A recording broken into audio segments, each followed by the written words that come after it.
everybody. Welcome to Possible Coin for a very, very special episode where what we're going to do is we're going to rank our top 20 insurgents who stormed the Capitol this week.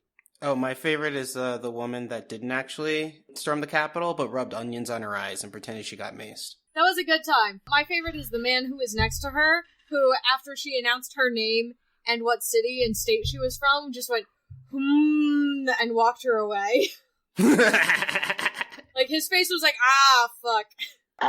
Well, first of all, my name is Brian Carton. I have several favorite insurgents. I'm joined by Rocky Hardy, Tegan Somerset, and I assume that they have insurgents who filled in with lulz as well. But I'm embarrassed that probably the most notable insurgent is from fucking here. The guy, the Q Viking, the Q Shaman, the guy who... Oh, yeah. The dude who's already been arrested?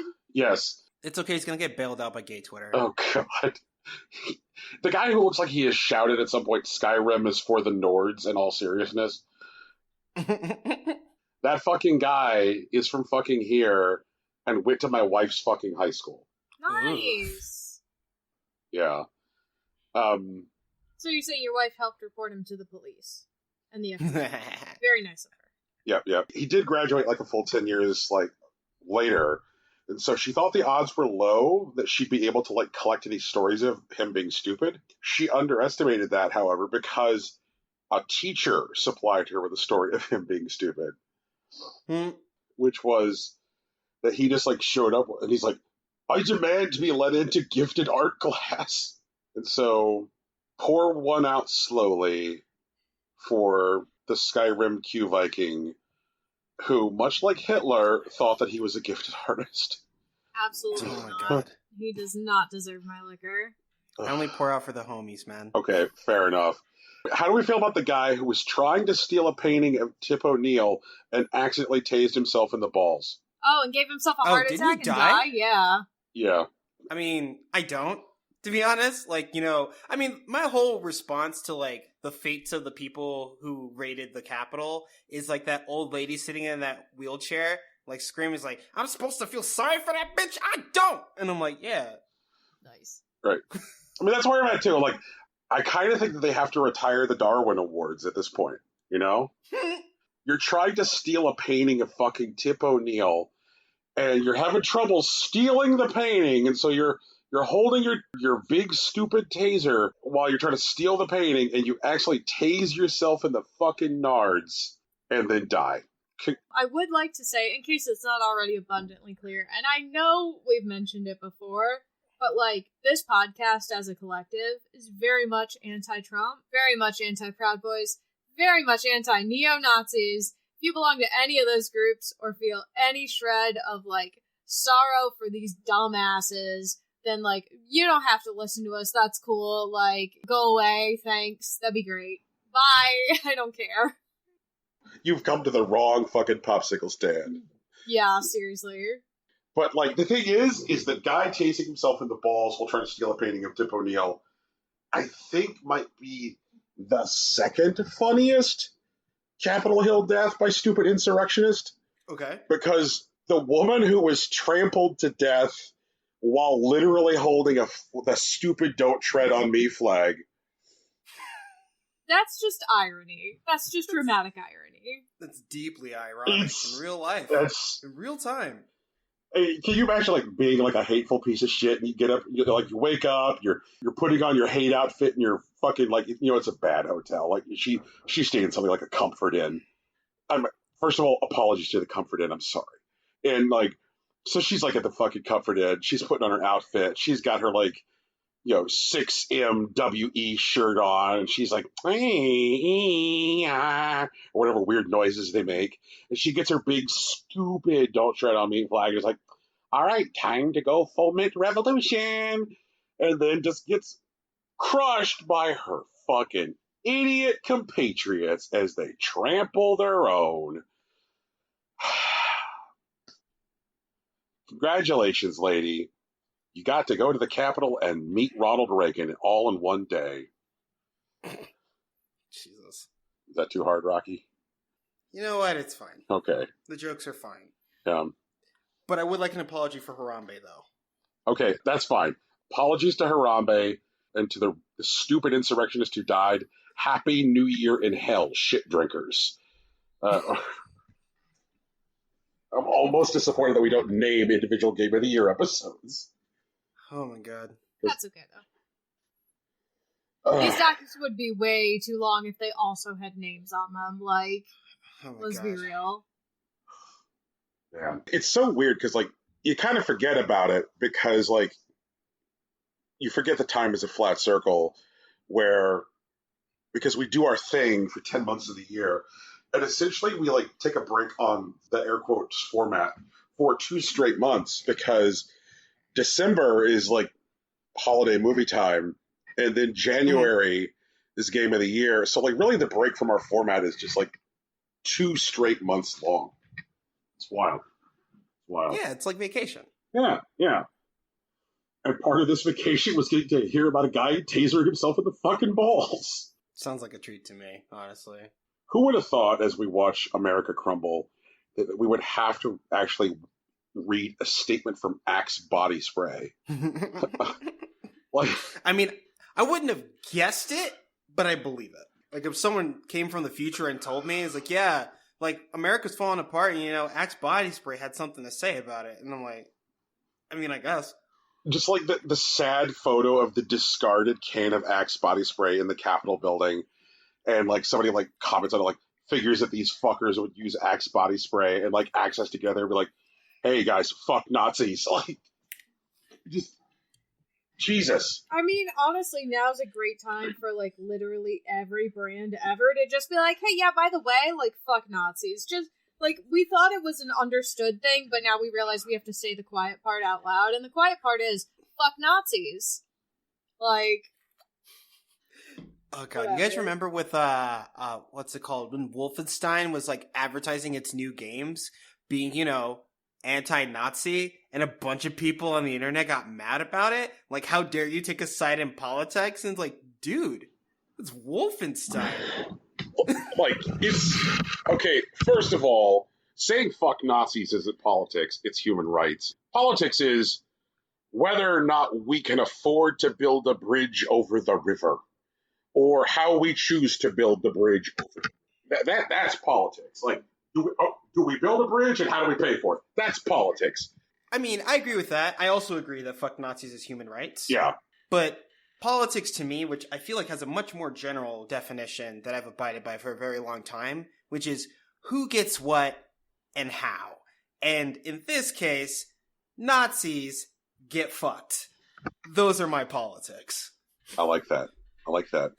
Enjoy your frog basements, you motherfuckers.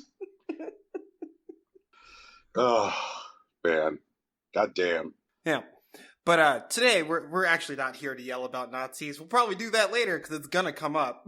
But I mean, if Wolfenstein was on literally anyone's list, it would be the perfect opportunity to yell about Nazis. But unfortunately, none of us played Wolfenstein this year. Yeah, I guess that's fair.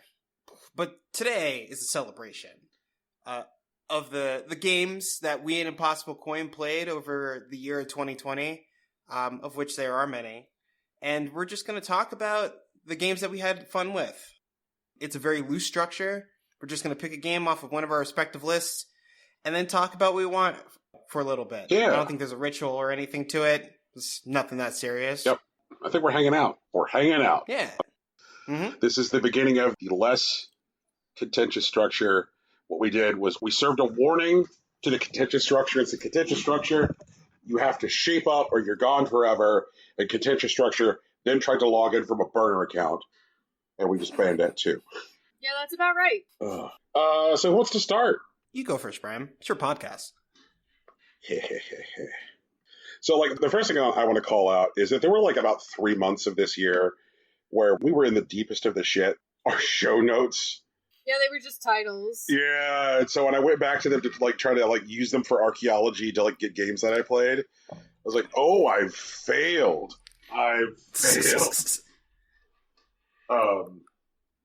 But, fortunately, there were other resources that I could use to get that. And the first game that I want to talk about is Split or Steal, which was probably the first game that I spent time with this year that, like, made an impression. Did either of you guys spend any time with Split or Steal? Nope. Mm-mm. Okay. Split or Steal is a game where you and another person, like, you pick an avatar and you're like, okay, this is how I'm going to look. And like you and the other avatar go into a room and you've got like, yeah, it's 30 seconds to type to each other. And then after that, you privately vote about the prize pool of points, whether you want to split the prize pool, so both of you advance, but you only get half of the points, or whether you want to steal and get all of the points.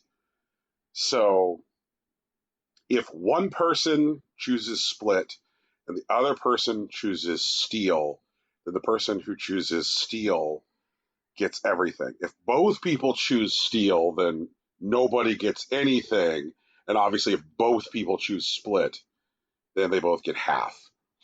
And so it becomes this game of like, how quickly can you convince someone that you're trustworthy? And then the other exciting question is to look inside yourself and say, am I trustworthy? Because the game is 10 rounds with increasing stakes, more and more points on the line each time.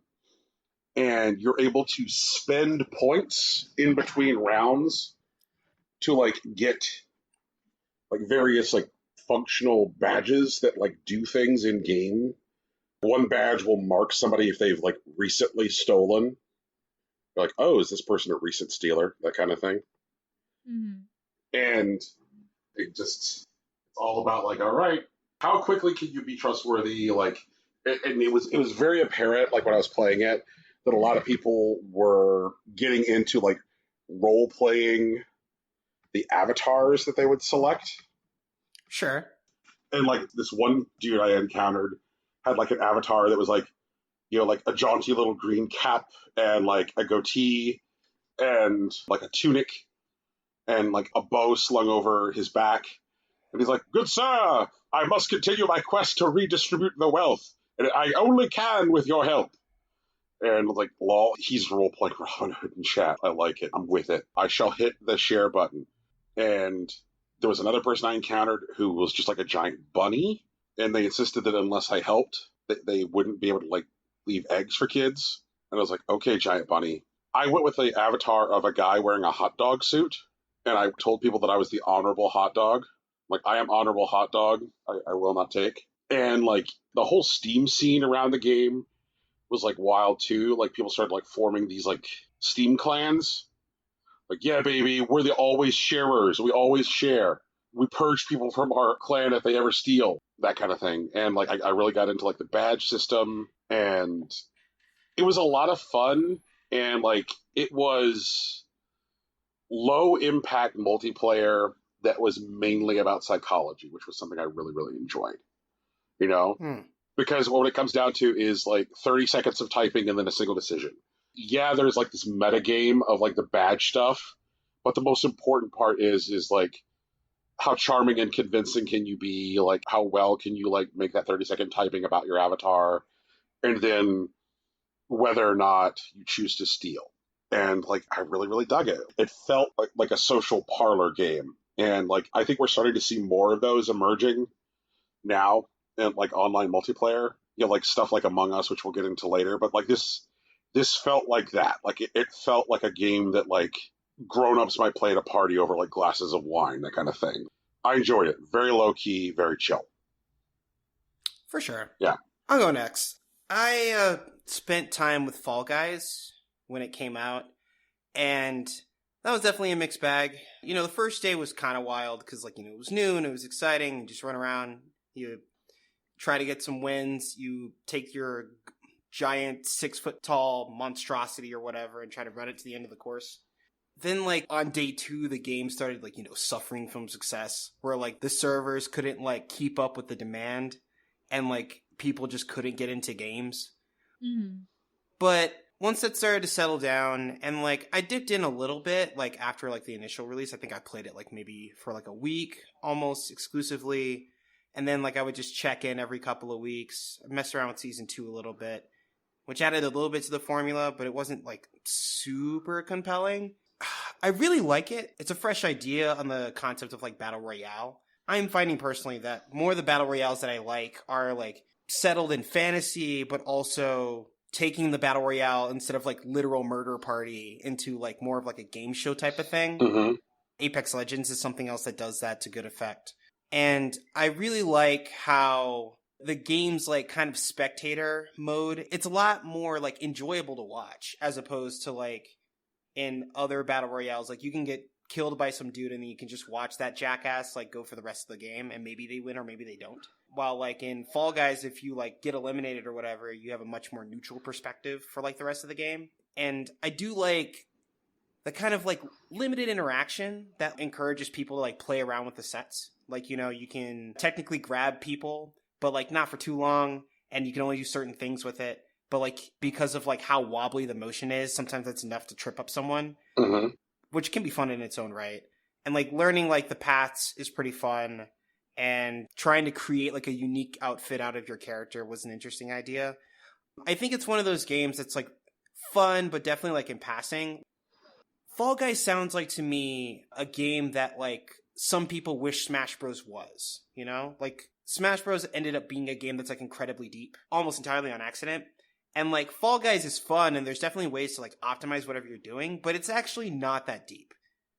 And you can just like peek in and like have a couple of rounds and like step out. And there are people that will play it like every day, but it doesn't really have like enough depth to like really hold the attention of like hardcore crowds. Because like early on, there was definitely like people that would like jump in and then they basically felt like it was impossible to win. And then there wasn't anything else to do. And then there were people that would win like crowns back to back and like they get bored of it and they move on. But because of like the way that the game is like shaped, that it doesn't really reward you for like winning forever, but it also isn't incredibly deep to like explore. It's a fun thing to like check in on every once in a while. And I hope that like continues over time, because that's like a really weird space to exist in. Like you either have to do it like on accident by like not optimizing certain things, or you have to take really purposeful steps to like make sure the game like doesn't over reward like, I guess maybe aggressive play is what I'd say. Right. It's definitely a game that got a lot of attention all at once for reasons possibly beyond its control, but also it was a really appetizing premise, and I hope they continue to do well over time. Yeah, I didn't play Fall Guys this year. Like it was one of those things that, like perpetually was on my to-do list, and I just never found the time to play it. But what I did find time to do was watch people play Fall Guys on Twitch and on YouTube, and like how remarkably satisfying that was, which was like a whole thing I didn't expect. And I think it's because of something that you mentioned, Rocky, which is like how easy it is to like follow what's going on. Like, haha, that guy fell. That's hilarious. Or, oh, that hole's really narrow. Only one of the little dudes can get through at a time. Oh, that guy just got punked. And I enjoyed Gary Whitta's like little talk show that he did. Animal Talking. Oh, no, the other one. Oh, okay. Yes, Talk Guys. Oh, for sure. Yeah, which was have some people on and play some Fall Guys. Because it would like, it kind of like highlighted that it was the kind of game that was like laid back enough structurally that people could like bullshit while playing it. Which like served to its advantage and kind of like reminded me of like, you know, before Smash Melee during the N64 days, like GoldenEye was like perpetually one of the perfect hangout and bullshit games that like you could be social while playing a game that like claimed to be deep. Right. Which kind of like highlighted that like, oh, GoldenEye was just deep enough. And that was it. Right. Yeah. It's like, cool pick, Rocky. Teeks, you want to go next? I mean, I only played like 6 games this year, so I'm good with waiting. I don't care. Okay. Brian, pull another one out. Okay. Murder by Numbers. So like paint by numbers, but you kill people? No. Wait, it's a nonogram game. Yes, it is. What's a nonogram? I don't remember. Y'all people who, with the Nintendos, might call those Picross. Oh, okay. Yeah. And so this is a game that combines like 3 different game types, really. Visual novel with romance elements, visual novel with investigation and cross-examination elements, and nonogram puzzling. And boy, howdy, did I really enjoy that. That was a cool combination of things. Like, the whole premise of the game was like, seems like even more coded for like me to really dig it. The premise of the game is that there's this woman who has been fired from her job as supporting cast on this like TV murder mystery show in like the early 90s about like a savvy woman detective, and she plays the savvy woman detective's sidekick, and the show decides to get rid of her.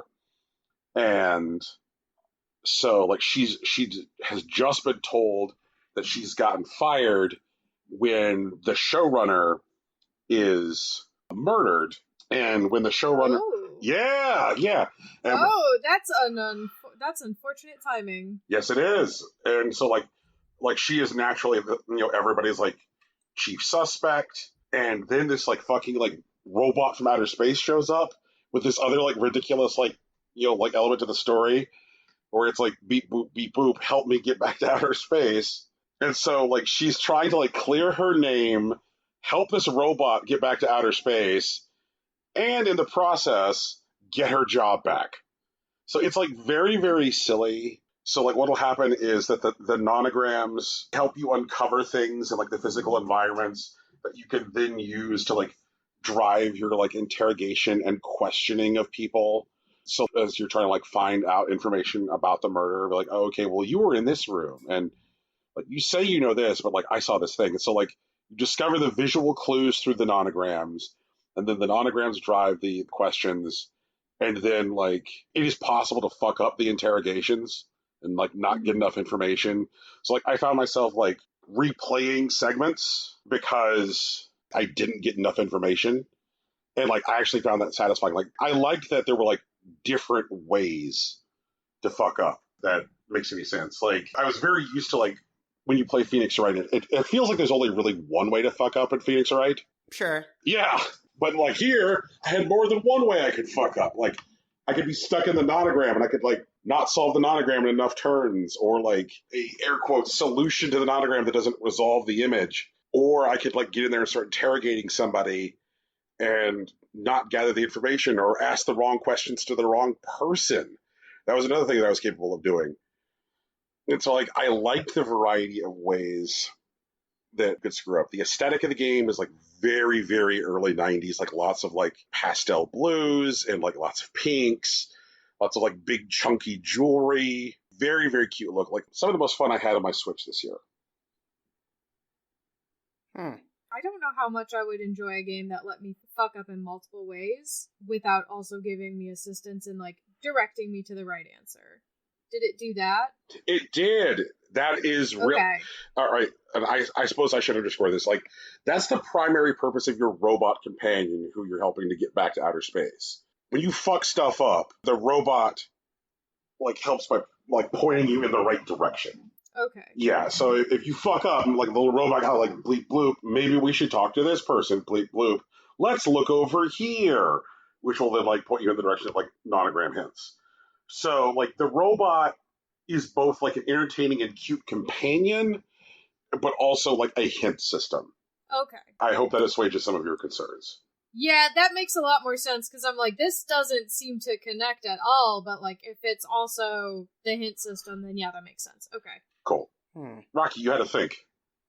No, like it was along the same lines, because like, multiple fail conditions isn't something I've heard you gush about before. But if I understand it correctly, if the robot also serves as like a robust way of exploring these mechanics and like guiding you through the experience, that makes a bit more sense. Yeah.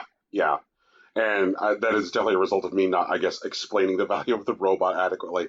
And you can lean on the robot as much or as little as you want. Mm-hmm. So, like, definitely in the early game, I did a lot more of that.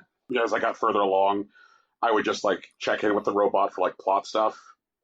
Yeah, I'd be like, okay, robot, like, I'm close to, like, figuring out how to send you home and clear my name, that kind of thing. That makes a lot of sense. Like, especially since, that's technically more content. Yeah. Like, by traveling through those fail states, that's more in line with, I guess, what I know about your tastes. Yeah. Okay. I'm going to talk about Yakuza for a bit. Do it. Tell me all about Yakuza. So, Yakuza Like a Dragon is a big deal for a lot of reasons. It is a new Yakuza game, but it also has new protagonists. So, like, Yakuza 0 through 7 follow the story of Kiryu, who is an ex-Yakuza that, like, gets into some pretty wild shit. But Yakuza Like a Dragon follows a new character, Ichiban Kasuga, with pretty wild origins of his own. Your story starts at the end of 2000 in Japan in a city called Kamurocho. And he is a Yakuza grunt for a small family of little renown attached to the Tojo clan. Okay. And what happens in this auspicious day, or inauspicious day, depends on who you ask, at the end of 2000, at the turn of the year, New Year's Eve, fuck. He learns that someone in the family murdered someone. And there isn't a way that they can, like, talk their way out of it. So someone has to go to jail. And Kasuga, who's a devoted member of this particular family, especially of its patriarch, Arakawa, I think his nickname's like Arakawa the Assassin. He is, willingly enters jail, like, taking the sentence, turns himself in, and he's just gonna spend, like, the next 2 decades in a jail cell in service to the Tojo family. Alright. It's really emotional, but basically what happens, like, he enters jail in his early 20s. He gets out, like, around the time where he's, like, in his early 40s, essentially. Maybe late 30s, early 40s, but I think it's early 40s.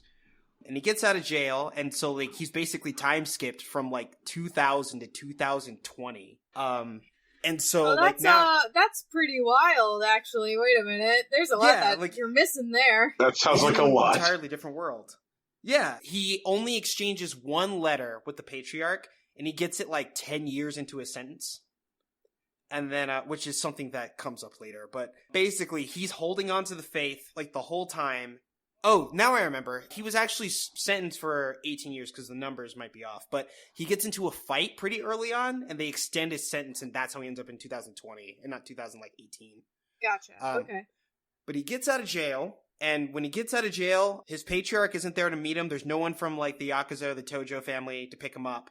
Instead, there is a man in his mid-50s who is a former police officer that wants to talk to Ichiban. And he tells him that the whole world has changed and there's nothing for you in Kamurocho. Come with me to Yokoshima and we can start digging into this crazy adventure. But, you know, Ichiban doesn't want to go. He is a devout follower of Arakawa. He totally believes in everything that he's ever taught him. And plus, he's holding on to this letter. Like, it's his only contact with the outside world. And so he starts walking around Kamurocho, and he learns a couple things. One, the Tojo clan doesn't run Kamurocho anymore. It's actually run by a much larger outside clan, the Omi clan. And his patriarch, Arakawa, is now, like, the acting captain of the whole Omi clan. So he switched sides for some reason. And Ichiban knows nothing about this. He had no clue. And he actually goes to see Arakawa, and he, like, sees him but doesn't acknowledge him, which, like, breaks his heart. Then he ends up getting into trouble, like, fighting some Omi guys, and he needs to leave the city, so you end up in this other town anyways. Oh, wait, no, that's not true. It's wilder than that. You crash a dinner where your patriarch is meeting with, like, all the Omi heads, and then your patriarch pulls a gun on you and shoots you in the chest. And you wake up the next day in a homeless camp in Yokohama, and you don't know how you got there. Whoa! Also, there happens to be a bloodied 10,000 yen bill in your pocket that's half blank. So, only clue, or whatever. But, the game, which is a little different from the original Yakuzas as well, like, not in terms of drama, like, every Yakuza game is that fucking dramatic, but Like a Dragon differs because it's not an action RPG, but like a traditional turn-based RPG. Mm-hmm. So like it slows down the action technically, but like your characters will do things like if there's an enemy between you and your character and there's like a trash can between you, they'll like run towards the enemy, kick the trash can at them, and then do their attack action. Oh, okay. Like without you prompting? Right. No, yeah. There's like, I mean, there are action commands, but it has nothing to do with that. And it encourages you to like, you know, pay attention to your environment, but in a way that's not invasive because like, I don't have to do anything for them to kick the trash can. Like, it's just free damage for me. But if I pay attention, I could pick an enemy where there's a trash can between me or them or something like it. Or like, Kasuga will like, you know, pick up, damn it. I've seen him pick up like a broom and like smack a guy before he actually does his real move. And, like, there are things like you can knock opponents over and, like, you get bonus damage if you hit someone that's on the ground. And I've actually, like, knocked a guy into traffic and then he got hit by a car and he took a bunch of damage and I got an achievement for it. Nice. There's a lot of, like, really interesting mini games around it. Like, there's a game where, like, when you're living in the homeless camp, you collect cans for money. And so, like, there's a whole mini game where you collect a shit ton of cans for currency.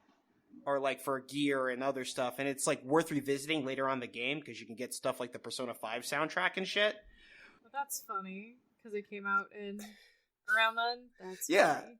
The narrative around the character is about, you know, finding out what happened to him and why he was abandoned at this homeless camp.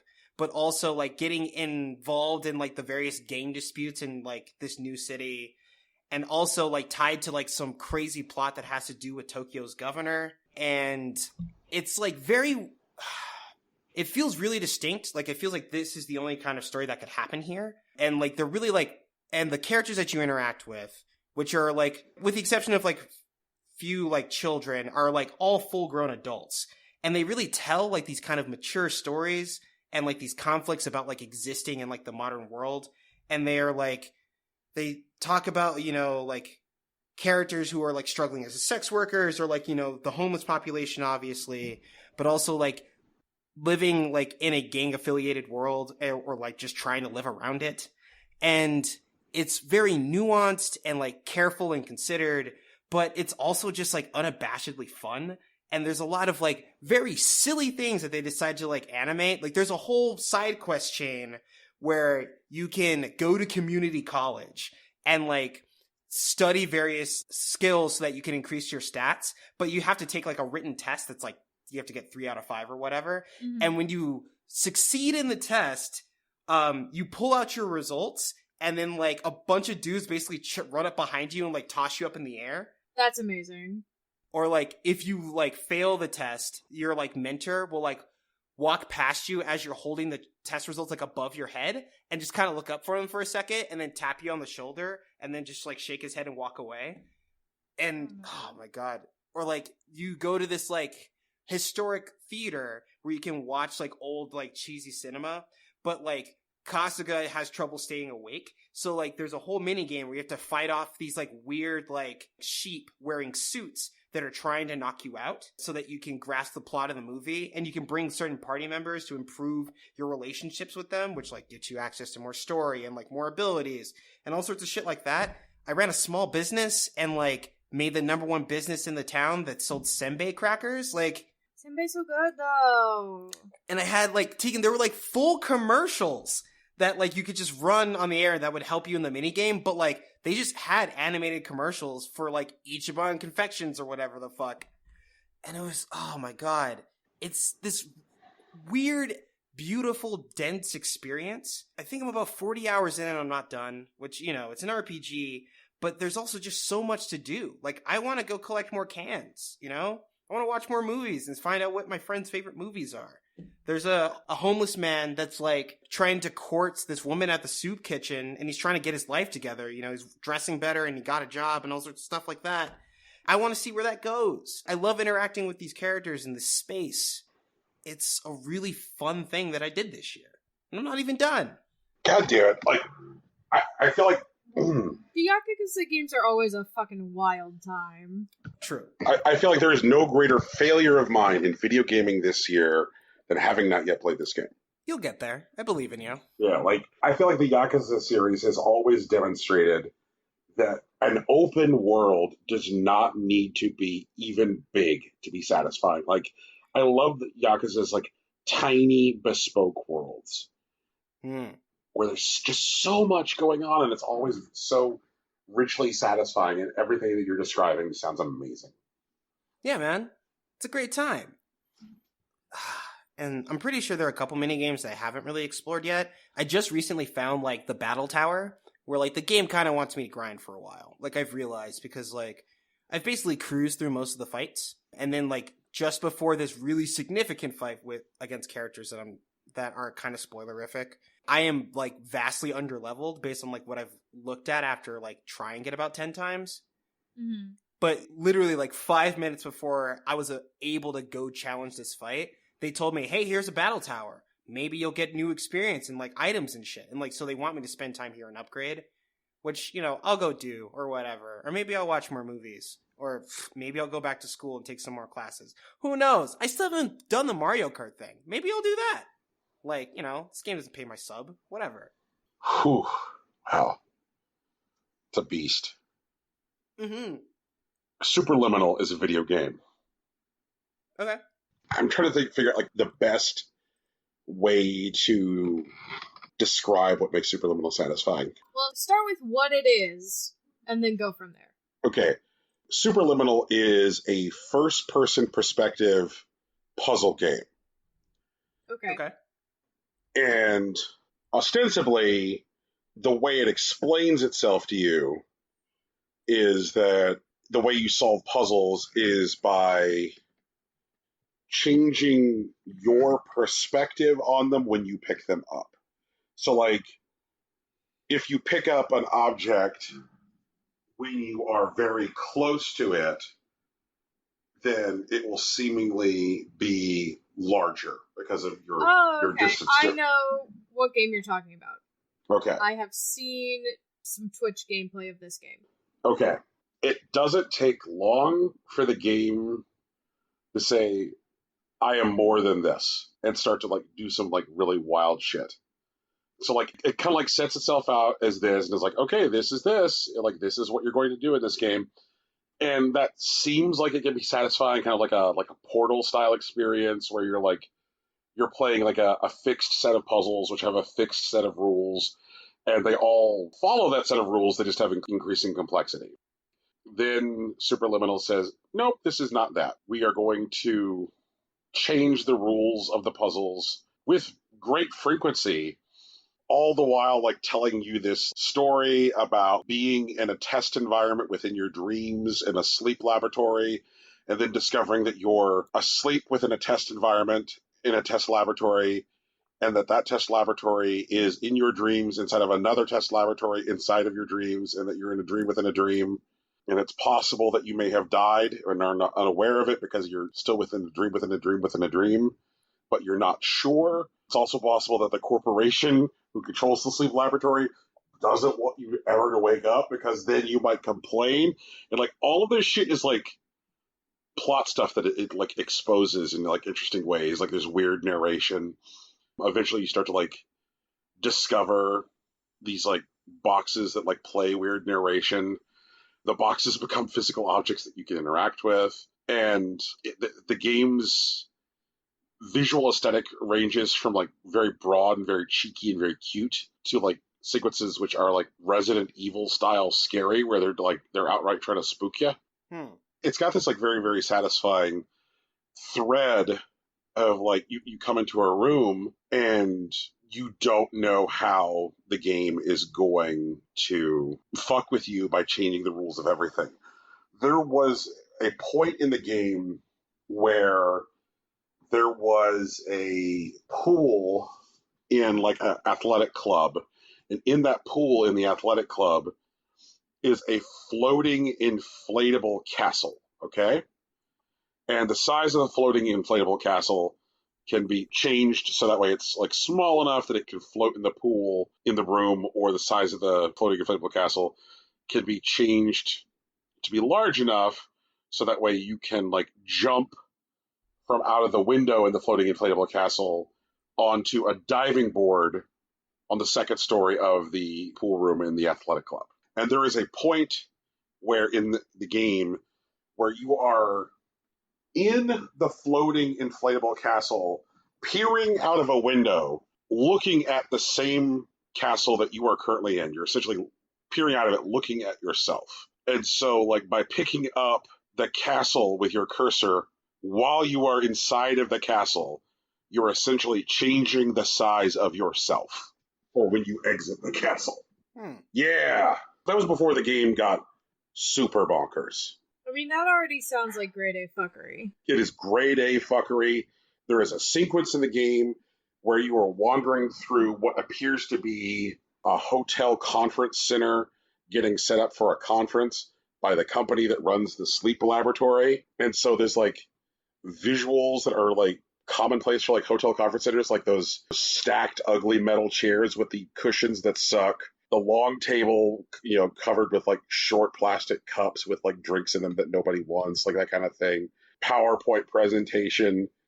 And you're just like wandering around this like hotel conference center.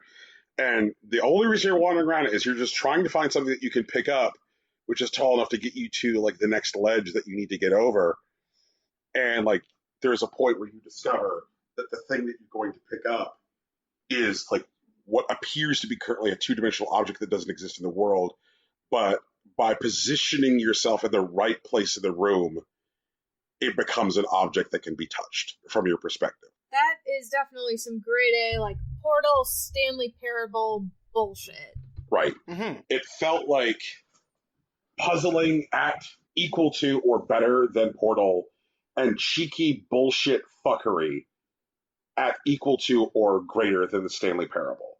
So, like, taking two games that, like, I historically loved and, like, combining the things that were best about them. Cheeky mind-fucking and high-quality puzzling. It was a great fucking time. And also a wonderful thing to do on your Switch. Even though it uses a cursor system? It's not a true cursor system. It kind of, like, positions the cursor at a fixed point in the middle of your screen. So it's like a reticle. Yeah, it's like a reticle. So your shoulder triggers are, like, hold and release for, like, a physical... Yeah. Okay. Yeah. So in the before times, when you could go to restaurants or parties, you could sit in a movie theater with other people and watch a movie. I played a game called The Return of the Obra Dinn. I played it in February because February is usually like when I want to like dig into other stuff I didn't play over the last year. And Return of the Obra Dinn, for people who are in the know, is a Lucas Pope game. Lucas Pope is a developer that is interested in gamifying otherwise mundane activities. And Return of the Obra Dinn was his take on insurance adjusting. And I understand that, like, insurance adjusting the game can feel like a really weak pitch. Yeah, that sounds awful. Right. But, okay, let me try it again. But that's the main idea. I mean, insurance adjusting sounds like I'm going to work, but also it's a video game. Right. You are an insurance adjuster with a magic compass who is sent to the remains of a ship, the Obra Dinn. And you have a notebook, you have a painting of, like, the crew, and you have a list of people that were on it. And your goal is to find out what happened to everyone on this ship. Okay. The first thing that you do, like, you're on, like, the main deck. If you wander around, you'll see a set of remains in front of a door, and your compass reacts. And it, like, transports you to, like, the moment of that person's death. And you see that there's a couple of men trying to break into what appears to be the captain's hold. And just before they do, a bullet is fired and kills the man that you just saw. But now you are, like, able to freely explore this particular memory, the moment that this man got shot. And you can explore it, and, like, you can't necessarily open doors that aren't already open. That's kind of like a rule of the game. But you can interact with items or people or places to piece together what happened in that particular moment. And you can jump into memories inside of memories until you can get to the beginning of, say, like, the journey or whatever. But, like, even the beginning's not even the end. You are able to explore and, like, see these moments and hear dialogue. So, like, you're in these places, which are very well portrayed. The voice acting is impeccable. The visual style is a little weird at first, but it definitely has a certain charm to it. Mm-hmm. And what you're doing is learning about the lives and the conflicts and the struggle of these people that were on the Obra Dinn, ultimately piecing together the tragedy of what happened. Because you arrive at the end of the story, where there's only 3 men left and one kills 2 of them. But before then, there was something like 40 people on the ship. At some point, they get attacked by a kraken. One of them goes off to a nearby island and steals some sort of relic. And you are able to explore these stories and basically piece together who was who and what happened to them in your notebook. And the game will, like, confirm to you when you make a correct guess, but only in, like, bunches. So like you can kind of write whatever into your notebook. Like I think this photo is this person and so like indefinitely, but it won't confirm anything to you until you get 3 of them right. So you have to connect a person's photo to their name and their fate. And if you're able to do all those things for 3 people, the book will confirm it to you 3 people at a time. Ah, okay. Interesting. Yeah. And it's really cool. It told a lot of really interesting stories. And, you know, the story, like, obviously as it's presented it's like non-linear as a rule. Like, you don't get to see it from start to finish, but in fact, you just have to figure out what happened. But you get these scenes and you can replay them and, like, kind of walk around in them. It's definitely an extreme dramatization of what, like, an insurance adjuster would do, but it turned out to be a really fulfilling game experience. I mean, it doesn't sound like it's a dramatization when there's, like, a Kraken involved, you know? Sounds like exactly what it would fucking be. Fantasy fucking insurance claims. Oh, wait till you get to the monkey paw. Oh, God. Oh, man. Sounds like a pain in the ass, but, like, in a good way. Yeah. I mean, it was definitely kind of dense, but it's also, like, very, like, condensed. I think there's something like 7 chapters that add up to maybe 20-some scenes, but I spent about, like, I don't know. I'd be surprised if I spent more than 20 hours with this game. Yeah, like, Rocky, I have Obra Dinn as well, and right. One of the things I liked about it is that a lot like Murder by Numbers, it still felt satisfying in playtime to be wrong for a while, because being wrong for a while gave me an excuse to spend more time with the game. Right. Yeah. I'm a big fan of the aesthetic that Lucas Pope went for with the game, like the going for Apple IIe 1-bit rendering is really fucking cool. Like, he did such a good job with it. Mm-hmm. It looks like an Apple IIe game, while at the same time, I feel like there's a lot of games that go for, like, retro aesthetics that you, like, get lost in them, and it's like it's kind of like that's all they have on offer, you know? I feel like, specifically with this game, it reminds me of this shitty Flash game. It wasn't shitty. It was actually one of the best Flash games I've ever played. But it was called Tower of Heaven, that had shit. If it was 8-bit, it would surprise me. But it was like, you know, very much like original Game Boy aesthetic. The whole thing was green and black. Mm-hmm. But the thing is that the way that the game was tuned is that it felt modern. And so it really capitulates the idea of games being interactive experiences rather than visual ones. Return of the Obra Dinn definitely, like, aped the look of a much older game to say something about, like, those types of games when they happened. But the way that they're tuned felt immediate and real. It's very easy to, like, make a janky game and then wrap it in a retro aesthetic, hoping that people will just, like, roll with it.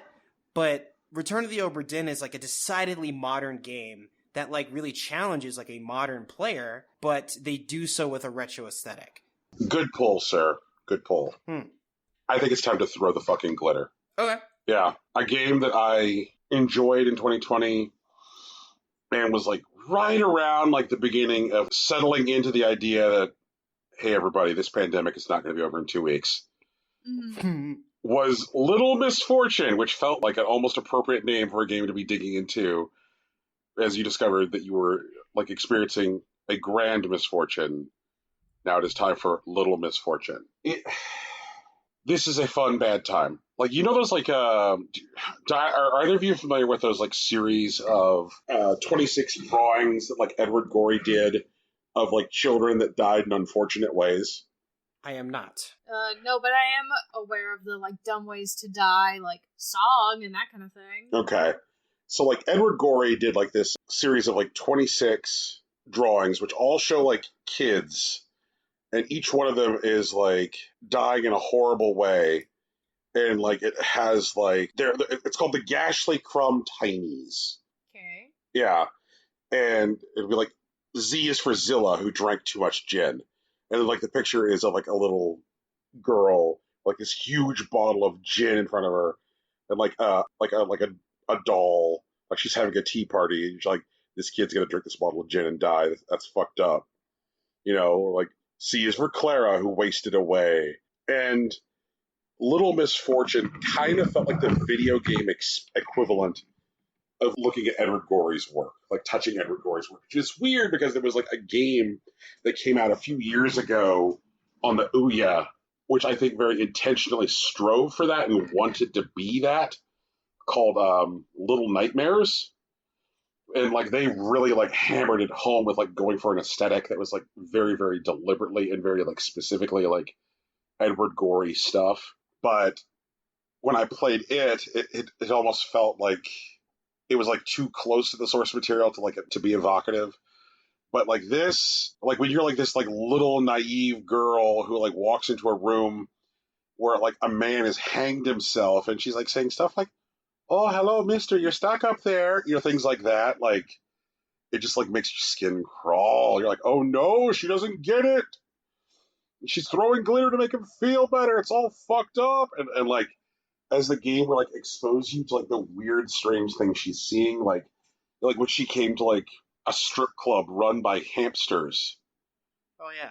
Yeah, like it felt bizarre in the surreality that you would experience. And the ultimate culmination of the game, like where you find out that you're dead and that you ultimately pass into the afterlife. And because there is, I think, this like very, very American idea that if you're going to have a story about a dead kid discovering that they're dead and that you're going to carry the storytelling on past their death, then like at some point, like, the clouds should part and then they should get to go to a nice, happy heaven. And then that's how things are going to end.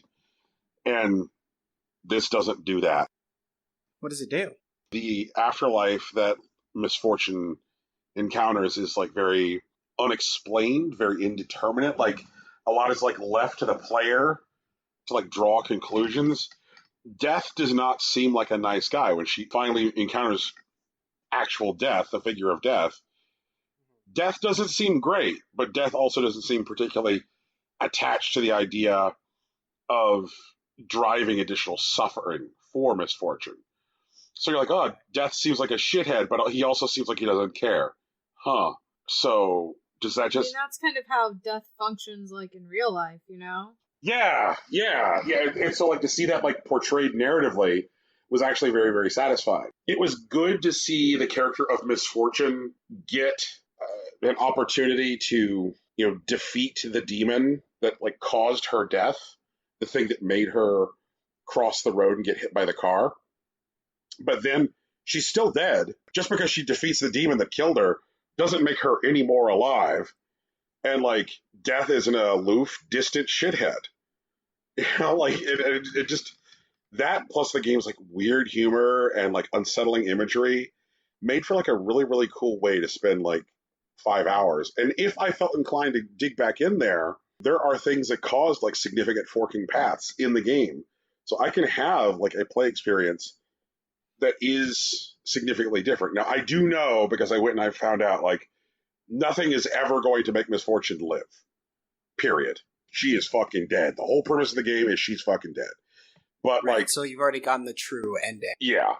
But like there are things that happen along the way. Like when you leave Misfortune's house at the beginning of the game, she chooses one of two toys to take with her. She can either take a stone or a teddy bear. And then there's like other major choices that you make along the way. And like various small puzzles that you're presented that like depending on how you solve them will like drive you in different directions. And so there are parts of the world I experienced because of the item I took from my house and because of the way I solved certain puzzles. So like the 5 hours that I experienced wouldn't necessarily look like somebody else's playthrough. I recommend it. If you're a person who likes narrative adventure games and a little like puzzling, want something which is spooky, sad, and cute, Little Misfortune is a good time. And it's only 5 hours? Like each playthrough is 5 hours, or like... Each playthrough is 5 hours. Okay. Yeah. I gotcha. Yeah. It's a good afternoon. Or evening. Yep. Yeah. Okay. Thanks to the randomizer that I put my list down on before, it's time to talk about one of the big games that happened this year. Hell yeah. It's time to talk about Hades. It's time to talk about Hades. It's a beefy big boy. Hades is a game we all played. Yep. And it's basically everywhere, right? Like, if you can play video games, you can probably play Hades. I guess it's not on mobile, but, like, that's it. Yeah, that's the only place that I think it's not yet. But it's definitely on, like, Xbox, PlayStation, Switch, probably PC. Started on PC. That was Epic Game Store, early access. Gotcha, right. I believe that you cannot play Hades on fucking Stadia. If the only way you ingest games is through Stadia, get fucked. Damn, rip y'all, I guess. Well, I mean, rip y'all for sticking with Stadia also. True. Jeez. But yeah, okay, so Hades you can play just about everywhere. It is the new craze that's sweeping the world. It was made by Supergiant Games, whom we've praised on this program before this game, and definitely for the rest of its catalog. Mm-hmm. But Hades is their latest entry, where they try to mess around with the concept of roguelikes. Basically, you play a new demigod that's been introduced, technically part of the Greek pantheon, son of Hades himself, Zagreus. You are trying to escape Hades in order to find out what happened to your mother, Persephone.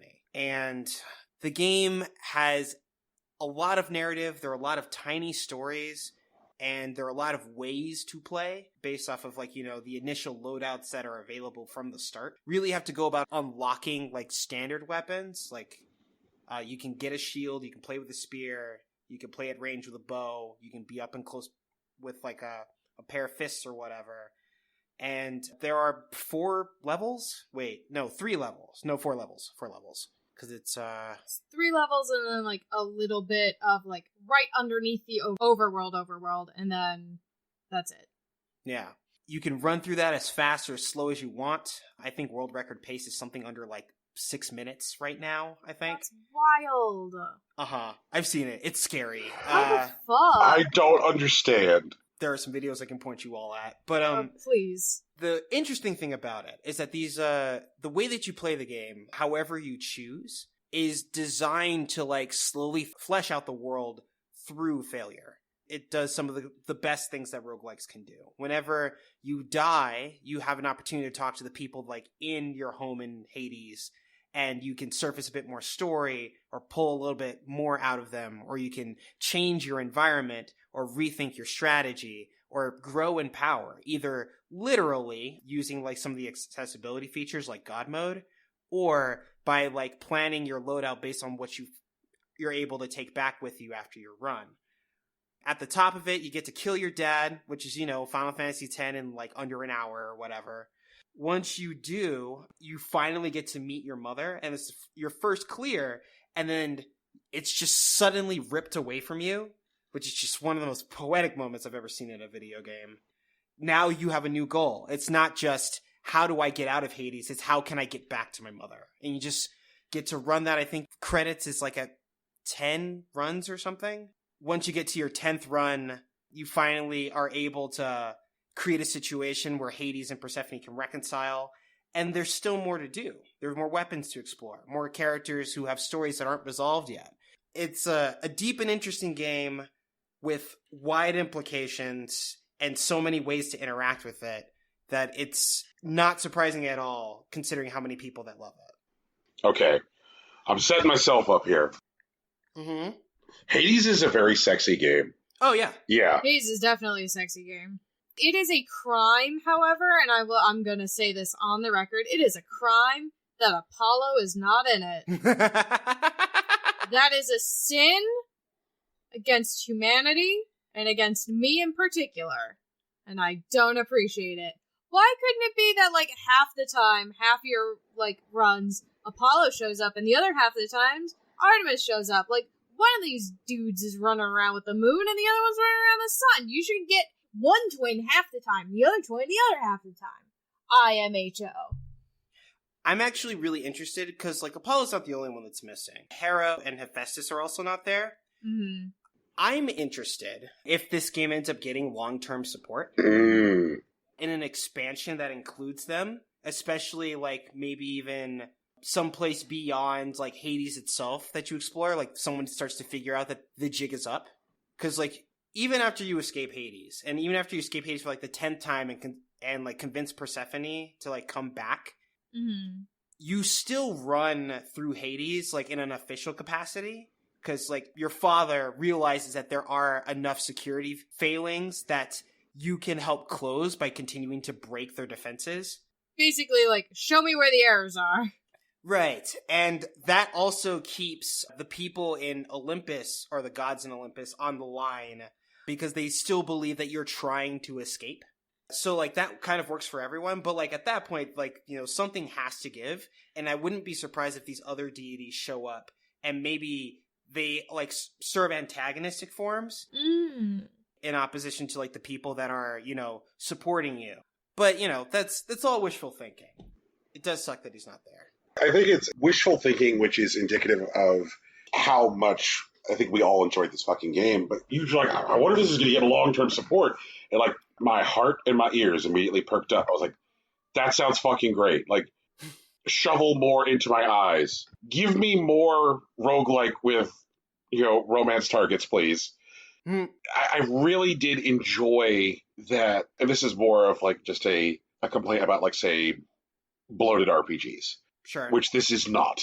But, like, so often in bloated RPGs, you will encounter something which is, like, billed as a side quest or as a series of side quests or a character that you can interact with who's not part of the main chain of the plot. And it feels in every way like that. It feels tacked on. It feels like a box that somebody was, like, ticking. We now have the quest where you get the guy at the frying pan or, like, whatever, and just...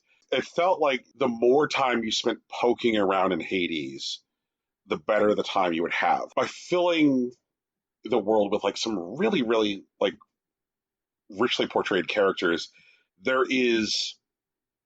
Like, if you got smoked hard on a run, it was possible to, like, lean back a little and kind of reprioritize on your next run and, like, not necessarily feel so bad about it. You're like, oh, what if I fuck with this stuff? What if I push in this direction? And also, like, one of the features that I don't think we necessarily have dug into here today, but I know we've mentioned on the show before, is the system of the game becoming, just by virtue of design, progressively easier with each run.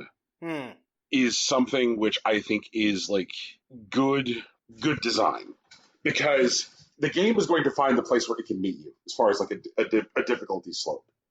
And, like, and whether that happens as a result of skill improvement or buffs that happen as a result of dying over and over again, you will eventually find a place where you can defeat Hades, where you can beat the game. And, like, that's satisfying. That's clever design. Like, I can't tell you how many, like, roguelikes or roguelites I've encountered where nothing is persistent between runs, and, like, all the game has to offer is just like, haha, fuck you, and, like, that's not great. That's not a fun feeling. You have to be swinging pretty well in order to make that appealing. Like, hell, even at this point, like, Spelunky has, like, persistent shit between runs. Like, what's the last roguelike you played which has nothing persistent between runs that you dug on?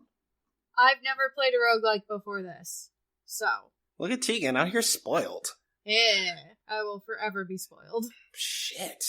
Rocky is right. Like, I can't think of a better way to get introduced to, like, this genre of games. Like, seriously. I don't typically enjoy roguelikes. Like, I don't like games where half of the reason you're playing it is because you're going to die again.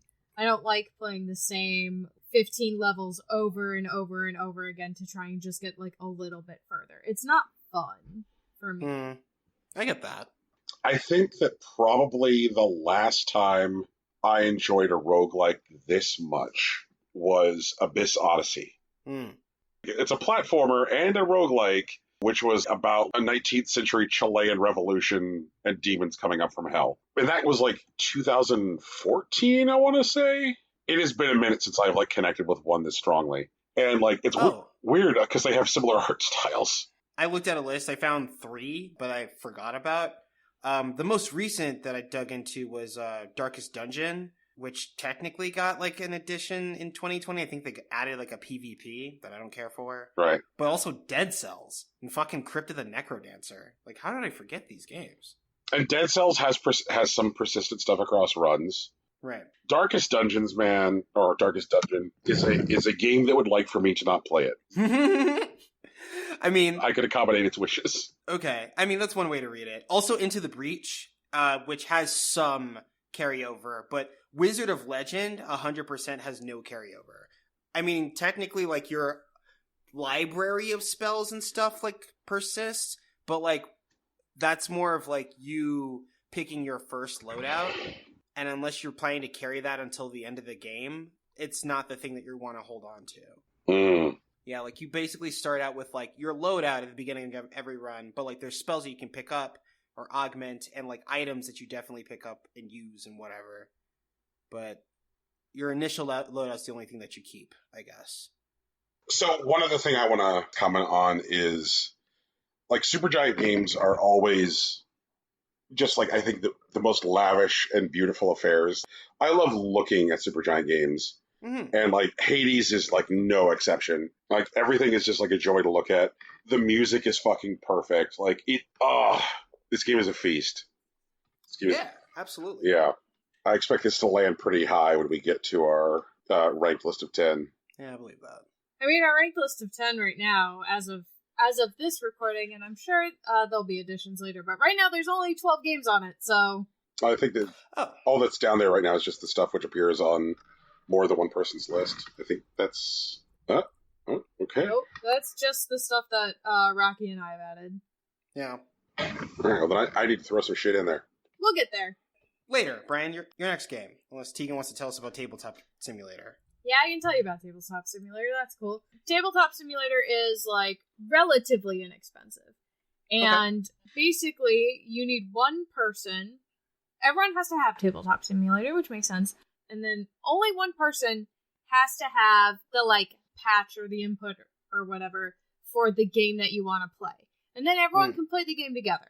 So, like, we played Betrayal at the House on the Hill. Okay. Which is a board game. It's all board games. So it's all regular ass board games. But Betrayal on the House on the Hill is like, it's a board game roguelike where you draw tiles and everyone has like a little person that they're playing as, and you build this mansion, and then once you hit a certain number of omen events that happen, which are like spooky things, a monster is revealed. And what happens is, based on the tiles on the board, the room that the event happened in, and how many omens you've pulled, determines which of the players is now the enemy. And what their enemy actions are.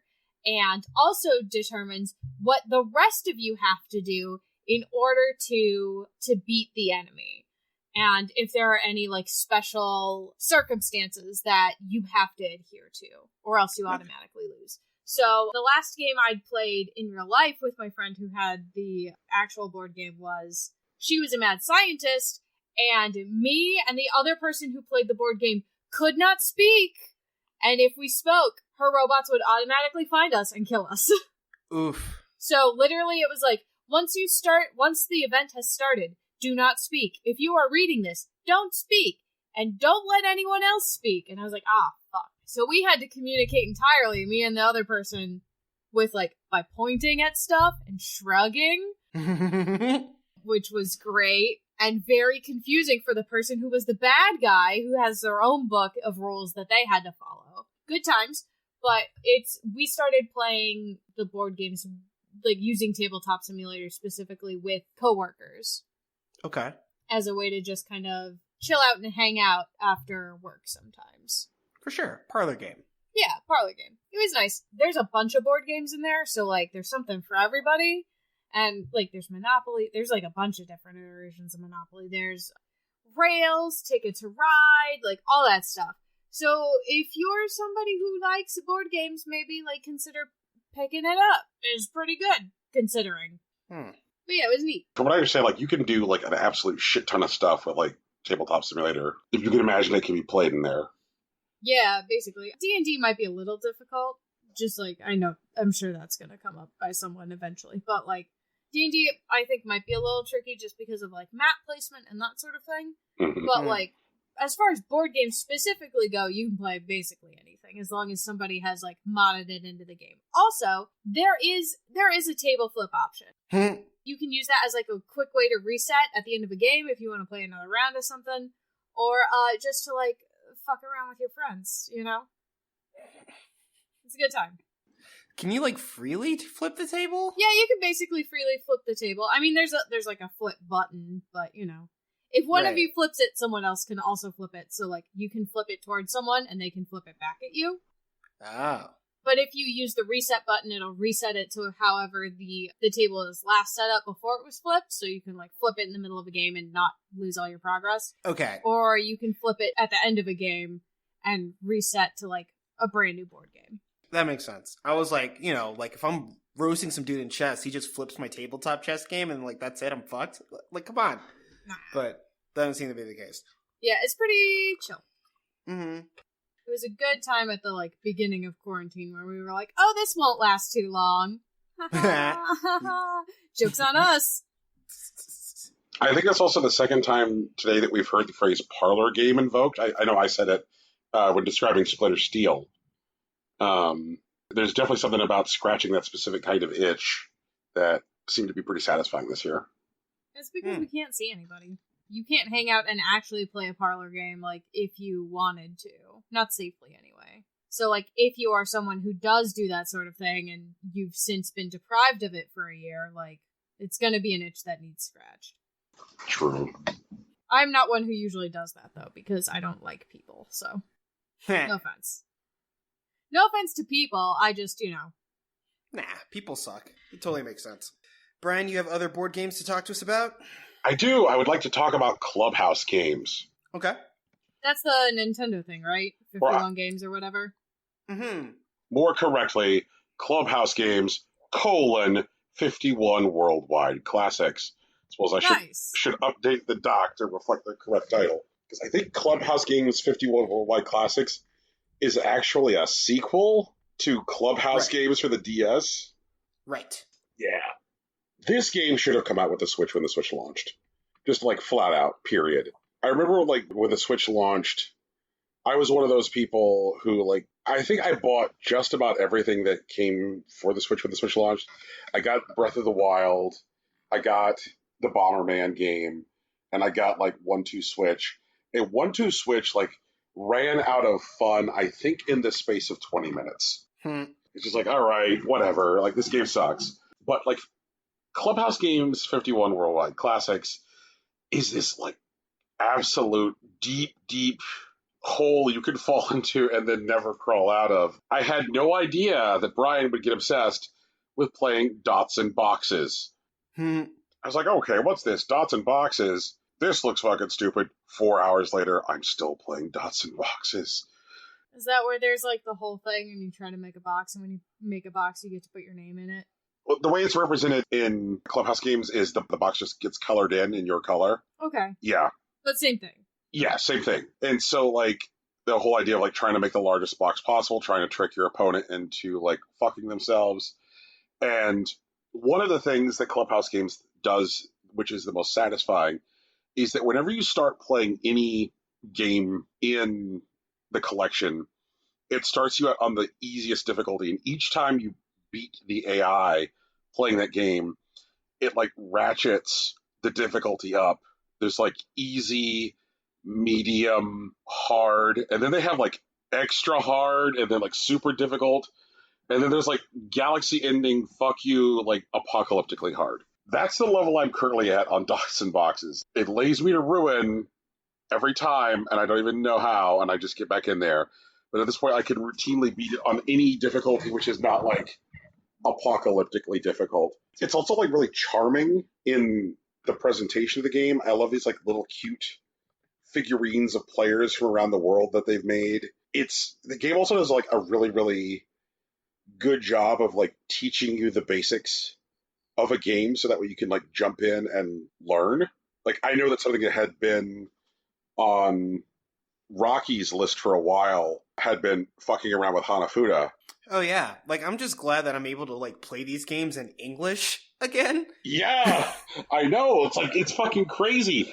And like, not only does this game, like, give you a place to play Hanafuda in English, it's like, hi there, would you like to learn how to play Hanafuda? Like, and then we'll teach you Hanafuda and give you a grasp of Hanafuda. And it even has these, like, training wheels you can turn on. They're like, you could turn on training wheels and she start to remember stuff, which is say like when you highlight cards and let you know like if you collect these cards, you're going to get a combination, and like this is the point value for that combination, and to get you over the hump of learning in that game. And it does that shit for so many of these games, which people might not necessarily have experience with. I've never fucking played 9 Men's Morris. Like, what the fuck is that? Like, but like Clubhouse games is like, hello friend, would you like to learn how to play 9 Men's Morris? Do you want to know how to play? Oh, what was another one that like I had absolutely no idea what the fuck I was doing? Hare and Hounds. Okay, all right, game. Like, yes, like you will need to teach me how to play Hare and Hounds. And so like it does this like really, really cool job. And like and then there's stuff which like the amount of learning that you need to do is like absolutely just zero. Like you will need to do really no learning for like say toy boxing or air hockey. There's stuff where like there's enough broad availability and like I'd say like every modern market that the game is available that most people are going to know what these things are. Okay, like I'm sure that there's some people who don't know how to play checkers, but come on. But this game like provides resources for just about everything. The look of the game is great. I love like the laid back, chill fucking music. And like there's just enough of that like Nintendo weirdness. And when you spend enough time with like each game, it'll start to like unlock little Easter eggs. Like I spent enough time in Hanafuda that I unlocked Nintendo themed card designs for Hanafuda. Right. Yeah. That's neat. Right. These kind of like little like treats and surprises exist for everything in the game. And once you've played everything in the package, it will then provide you a piano to play. It's like, here's the 50-second game, piano. Oh, yeah. Yeah. And it is also like exactly what I wanted at the beginning of quarantine. Just this like laid back, chill package, which is wrapped up in that thing that I talked about either last week. Yeah, I think last week where I was like, Nintendo weirdness. Clubhouse games is definitely full of Nintendo weirdness. Rocky, did this make your list as well? Yeah, that's why it's highlighted. Okay. I actually really liked how like the AI really took its gloves off because, one of the things that's a bit of a contention is like player versus environment gaming, where like PvE like isn't really satisfying for a lot of people because like a lot of like AI are just dummies for you to knock down. And in Clubhouse games, they take these really simple, really widespread games and they actually put real AI on them. So by the time you get to like awesome or like incredible or whatever the top like difficulty is, it's prepared to kick your ass. And sometimes that happens to detriment. I definitely read more than a few Reddit posts this year about people saying like, hey, I was trying to play Dots and Lines or like Connect 4 and this game's kicking my ass. Am I a fool? And it's like, maybe. But like, also like the AI is like legitimately difficult. They put real AI in there to like have you try to fuck with it. Like it's paying attention to like tactics and like really trying to force you to do things that if you're not paying attention will just lead to your loss. Yep. And that's really cool. And like some of them really feel insurmountable at first, but like when you start messing around with like, I started researching shogi so I could get past like the third like level of difficulty against the AI, and like I felt better for it. Now it makes me better at shogi and other things. If I end up in a shogi game for my life, maybe I have a decent chance. Who knows? But, Clubhouse games fucking slaps. It was a good video game. Yeah, man. Like, okay. So, like, I mentioned that I'm up to, like, the apocalyptically difficult level of difficulty on Dots and Boxes. Rocky, this game inspired me to go read up on the history of Dots and Boxes and Dots and Boxes strategy. For sure. Yeah, I was like, oh, this game is French. Dots and Boxes is French? Dots and Boxes fucking French. And it was like... It's a French peasant game. Yeah, and like it was popularized in newspapers. Like newspapers would often include like a blank sheet for Dots and Boxes. So like a lot of times people would buy newspapers so that way they would have a sheet to play Dots and Boxes on. And like, I guess as a bonus, you get the news. Maybe, well, when you're done with Dots and Boxes, you will actually read the news. Maybe that's probably the problem with our folks. Honestly, that's why New York Times, like, made their like sort of game subscription thing. Like Tiles actually slaps. I mean, it's 2018 or whatever, but it slaps. Yeah, but like learning about like various strategies, and there are there are strategies that have names with dots and boxes. I learned about a strategy called the threaded coin, and like using the threaded coin worked until I got to difficult. Like I was able to beat hard using the threaded coin, but then when I got to difficult, I could no longer just be like, threaded coin. Yeah. But yeah, it's so fucking good. It feels so good. Yeah. So this is another case of like losing feels good. And like I never thought I would care about the history of a game which is a bunch of fucking dots. One of the things that this game really does well, and this has to happen at the design level, is that they chose very simple, accessible games, you know? And like it's kind of part of like the appeal of like Smash Bros. Where like, you know, if you play against like people you know or whatever, like you could be the best guy on your block or whatever. And then like someone who really sat down and dug into like the depth of these simple games will like just roast you. Yeah. And like there's like a whole new dimension of the game that you just didn't consider because you didn't have to. The way that the AI is positioned, because you can see like especially like in like Connect 4, there were like when I got past like the second difficulty level, I could tell that the AI was starting to like set up not direct wins, but like secondary and tertiary wins. Where like if I made 2 wrong moves or 1 wrong move, they would win. And that's not something that like you learn like organically unless you spend a lot of time with it. But like when you start looking at like people who've been playing Connect 4, like you can tell these strategies are like baked into like the history of the game. Yep. And so like the game is like designed to teach you the history as you're playing it.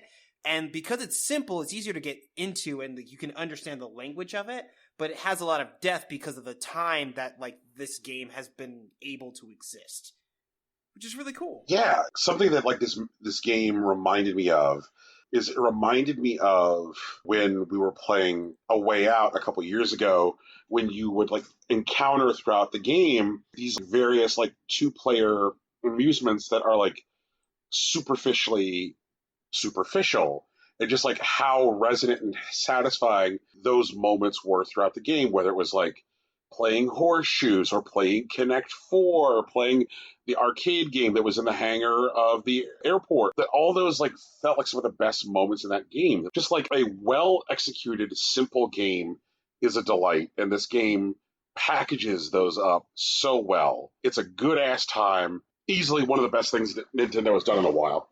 Tegan, play Clubhouse games. Okay. I can do that. Gang. And then, like, whenever we do the real meetup, we can, like, make a toy card track and, like, fuck with those, I guess. Alright. Yeah. Sure. Okay, so the next game I have is also a big one. It's a Genshin Impact, which can be addressed by its correct name now instead of, you know, just Anime Breath of the Wild. Yeah! It was one of those games where I was just like, okay, sure, I guess, right? But it was also free, and it had some good buzz, so I decided to fuck with it. And the game is dope. It definitely tries to, like, ape the success of Breath of the Wild, but more so, like, in the way that, like, Breath of the Wild aped, like, the success of, like, Far Cry 2, where, like, it's just this open space where you can fuck with stuff forever. And you never have to level up. You don't, it's true. You can just kind of kick it. There are gacha mechanics, which, you know, you gotta be wary of. And there is an RPG progression system, because, you know, gacha. But the RPG progression system is also, like, satisfying in its own right. It definitely, like... Okay, so one of the things that I have a complicated relationship with in video games is grinding. Which is weird because I really love RPGs. But I like grinding when it's fun, obviously. Like, and if the game is trying to tell me, no, you can't move on until you grind, I think that's bullshit. But I think one of the things that Genshin Impact does well is that they make grinding accessible and interesting while never telling you that you have to do it. If you want to, like, progress through the game, there are definitely ways, whether it's, like, through sheer gameplay or, like, resource manipulation, that you can get through it. If you want to get, you know, everything, sure, you have to grind a bit. But in my experience, it's never been too much. It's always been maybe an afternoon of gameplay gets me all the stuff I want from, like, an event on a current day or whatever. Or even if I'm late to an event that's been going on for weeks, if I show up and play for, like, a day or two, I'll be caught up. And that stuff feels good to me. The story is, fine. The characters are interesting. They're very well designed. The voice acting work is very well handled, even across multiple languages, which is cool. I think the gameplay itself as like an action RPG is very tight, and it's a bit faster than Breath of the Wild, and it's definitely flashier in a very good way. There's a propensity with like gacha games, especially like disposable ones, where they decide the new character is absolutely necessary for whatever you want to do to challenge the current content. They have the new flashiest bullshit that does the most damage or gives you the most incredible buffs that you can't ignore, and that's why you should give us $100 right now. And I've been playing Genshin for 3 months now, and it's never done that to me. And I really appreciate that. I hope it stays that way. The way that the game has been successful doing the things that it's already doing, I'm not sure they'll ever end up in a situation where they have to do that. Maybe if they want to become a $1 trillion video game, they will. And at that point, me and Genshin Impact will part ways. But, until then, I'm enjoying the ride. I'm having a great time. My favorite thing about how they handle, character necessity for stuff is if you need a character to do a quest, they give it to you and they say, this is a trial of this character. So then, maybe later, if you like that character in their kit, you can try to pull them in the gacha. But otherwise, here he is for this one quest that you need to, that we definitely want you to use him for. And, so now you have a party of 5 people instead of a party of 4. Yeah, and that's consistent, all the way through. Yeah. It's nice. Yeah. I've never met a nice, this is the nicest gacha I've ever met. And I'm not saying, the pulls are always good, because, the gacha system is the gacha system, but, the fact that they're no, we think you need this character for this quest because of plot, so here they are. You could just use them for this quest, and then when you're done with the quest, we'll take him back, no big deal. I think the gacha also is actually pretty generous, because it does have that pity system built into it. Mm-hmm. Every 10 rolls you do, you get a 4-star, which is a pretty good character, or a pretty good item. And every 50, you're guaranteed a 5-star, or not 50. I think maybe it's a 90 or whatever. I can't remember. But they are designed to feed you good stuff over time, which is, good business as far as the gacha goes. But also the game feeds you the rollable currency at a pretty generous rate as far as gacha goes. Yeah, it's not the way that they do in mobile games where when you download the update, you get a bunch of stuff for it, because they definitely don't give you as much that way, but it's also way easier to find the currency for the gacha system because it's literally everywhere in the world. Mm-hmm. And it's in addition to being available in achievements or whatever, it's just generated in just random treasure chests. You're gonna get the currency and you'll get your rolls or whatever. Yep, and for completing quests, and for doing the reputation stuff, and for doing the special event quest, and for doing, Yeah. And so freemium or free to play is solid. If you want to spend some money, there are a lot of ways to do so responsibly, which is also nice. It's not Whale or Bust or whatever, which I've seen in a lot of not even just gachas, but just games that involve currency. Mm-hmm. It's just if you want to be able to do the stuff and say I played the game, you got to throw serious money down. And there are people who are throwing hundreds of dollars of this game a month or whatever. But you could also just buy the battle pass if you just want a little more stuff or whatever. Right, and it's only $4 or whatever. And then there's also a monthly login thing where if you want to get some currency every day, you pay them $5, and then every day that you log in that next 30-day window, you get some currency. Yeah. So there's definitely ways to stack up your savings for when a character's coming that you really want. Right. Because they do stuff like the banners or whatever, and the way they're a gacha, I do like that they sort of respect those types of cycles. They try to feed people stuff, and they're not trying to take all your money right now. If you want to sit down and just plan for the future, there's nothing in the banner that you want in particular. The game doesn't penalize you for it or whatever. Mm-hmm. I also like that, like, if you get duplicate characters, and a lot of other games do not do this, but if you get duplicate characters, that's how you, like, max out your current character's talents. So getting a duplicate of a character that you already have is still a good thing. Right. Like, it's still, like, I guess the same concept. Like, the, like, duplicates are still, like, feeding, like, your existing resources, but instead of, like, you know, just, like, getting a bunch of, like, I don't know, disposable characters that you don't want, like, now you're, every time you get duplicates, it's just making your character better. Like, it's additive instead of, like, you know, competitive, I suppose. Next is another big one, right? Hey, y'all, is your gate open? Because it's time to talk about Animal Crossing New Horizons. Yay! Man, when I needed a vacation for my staycation, this is what I did. For sure. When I wanted to build a graveyard because we're all going to die, I did it there. I mean, you did. It's true. I remember. It was nice. Yeah, you guys worked a lot harder than on your islands than I did to make them, like, aesthetic. I just was like, I want to keep it mostly natural. I mean, that is an aesthetic. Yeah, it's just a lot of people I see who have done the natural thing, like, went and downloaded patterned walkways and stuff to use. And I'm like, man, that's so much work. True. But they look great. I love the amount of creativity that Nintendo let us have. I like that they made it so that you can actually place people's houses so you don't have to worry about them spawning in the middle of your pathway, looking at you, fucking city folk, and, like, goddamn, fucking city New folk, Leaf. Jesus. But they definitely learned from what fans wanted from previous games, and I do like the continued, like, seasonal support. And they said that there's going to be a couple more years worth of, like, new additions, so that's kind of exciting also. Did they say, like, 3 years up front? I can't remember. Yeah, I think so. I am sure that whatever their original strategy for this game was, there have been meetings with graphs since then. Oh, for sure. Big graphs.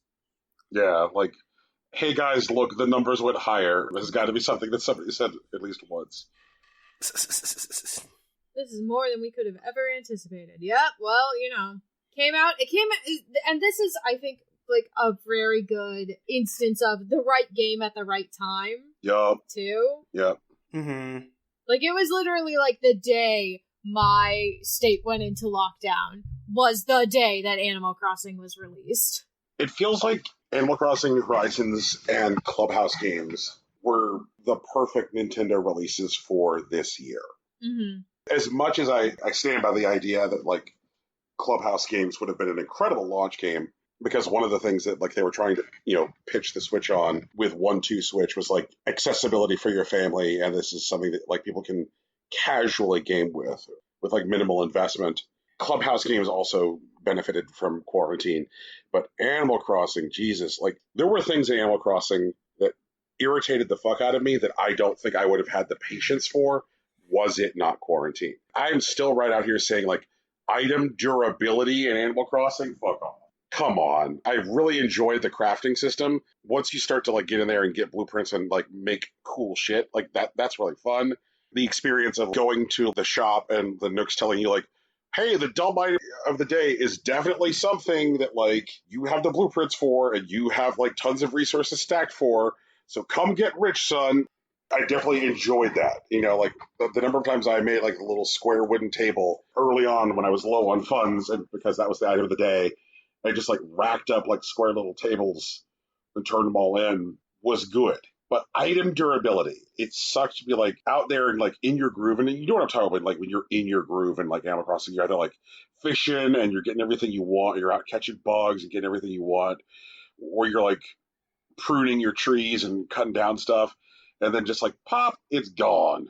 Like, Even if they just wanted to, like, include item durability as some kind of, like, throttle to early game experience, I just wish that the game would, like, at some point acknowledge the number of hours that you've touched it and experienced it and been like, hey, friend, you've been here for 100 hours.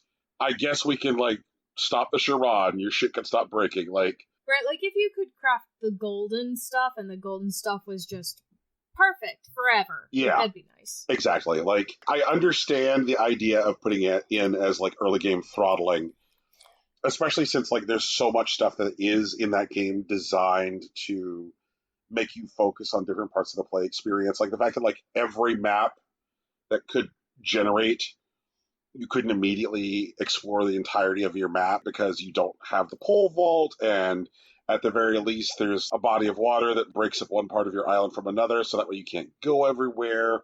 And then because there's different levels of your island and you don't yet have ladders and you don't yet know how to build them and you can't build stairs, like the game does a good job of throttling your ability to go everywhere on your island and make you like focus on what it thinks is developing Animal Crossing skills. And I think that so much could be changed to like the early Animal Crossing experience in a very Nintendo way. Is like, if when you're meeting Tom Nook at the very beginning of the game by the Nook Services tent at the time, if you just said like, "Oh, hey friend, have we met before?" or something like that, like you seem familiar. Like if the game like acknowledged that you might have familiarity with Animal Crossing fundamentals, then I think that would be like a cool thing. But like things I want to stress is that I think that overall Animal Crossing New Horizons is a very fun time and a very good experience. There are things that it executed on very, very well. I think that the silly photo studio is a good time. Like the ability to like infinitely replicate any item that you've ever touched can lead to some like very silly photos. The ability to like position villagers, dolls in the photo lab, or I guess in the photo studio, is also a good time. What's weird about the photo studio is that like as much fun as the photo studio is in general, the photo studio centric event didn't really capitalize on the creativity that space presented. In general, I definitely had fun there. I think that the experience of playing with other people was a lot more satisfying in this than necessarily in like multiple previous iterations of Animal Crossing. I personally did not experience any of the potential jerkiness that could exist in the world, like people coming in and like cutting down all your griefing. Grief. Like I did not get griefed. You know, like the closest I experienced was like somebody who like ran around and I think picked all my weeds and like left like little like. I knew it. Oh my god, I never would have done it, I swear. We were just trying to help, Ryan. No, like Rocky, hopefully you can tell that I'm not like saying this right now with any sort of malice or anything. Like I'm just no. Animal Crossing is a game that both simultaneously does an excellent job of letting you curate your experience, but then in weird ways doesn't let you curate it at all. You know, like so it's like it's so strange because like you can vacillate between two feelings like within seconds. Like, man, I could do anything I want in this game, to like the next moment being like, I can't do shit. Like, and it's so weird to experience both of those feelings so close to each other in a game. I know it sounds like I bitched a lot, but I profoundly love this game, and it was absolutely the right quarantine game. And that the best thing that you can do in Animal Crossing, as near as I could tell, is the fastest you can get to, like, hey man, whatever, who cares? I fell into a trap early when playing Animal Crossing this year, and I think it was because of like the power of social media, where I felt compelled to try and like keep up with other people and like rush, and I was like, oh, I see all these other people who are doing it. Yeah. That's not what Animal Crossing's about. Animal Crossing is 100% about like go at your own pace. Yep. So I feel like everyone who got stuck in that like I have to keep up with people like really got burnt out early, and that's kind of a shame because the holiday events are always super fun. Mm-hmm. The sooner you can chill out and then not even do stuff like go on Nookazon. Stuff like that is designed to like exacerbate the sensation of like, you know, keeping up with the Joneses. Yeah, like, you know, Animal Crossing, like, fundamentally is like a game about mindfulness, if we're being honest. Like, it's about being present with, like, whoever's on your island or whatever's going on at the time. Right. So, thanks for coming into my life this year, Animal Crossing, and teaching those lessons again. But I've also dominated this conversation. Guys, what do you want to say about your time with Animal Crossing this year? Animal Crossing was cool. I got to spend time with my friends.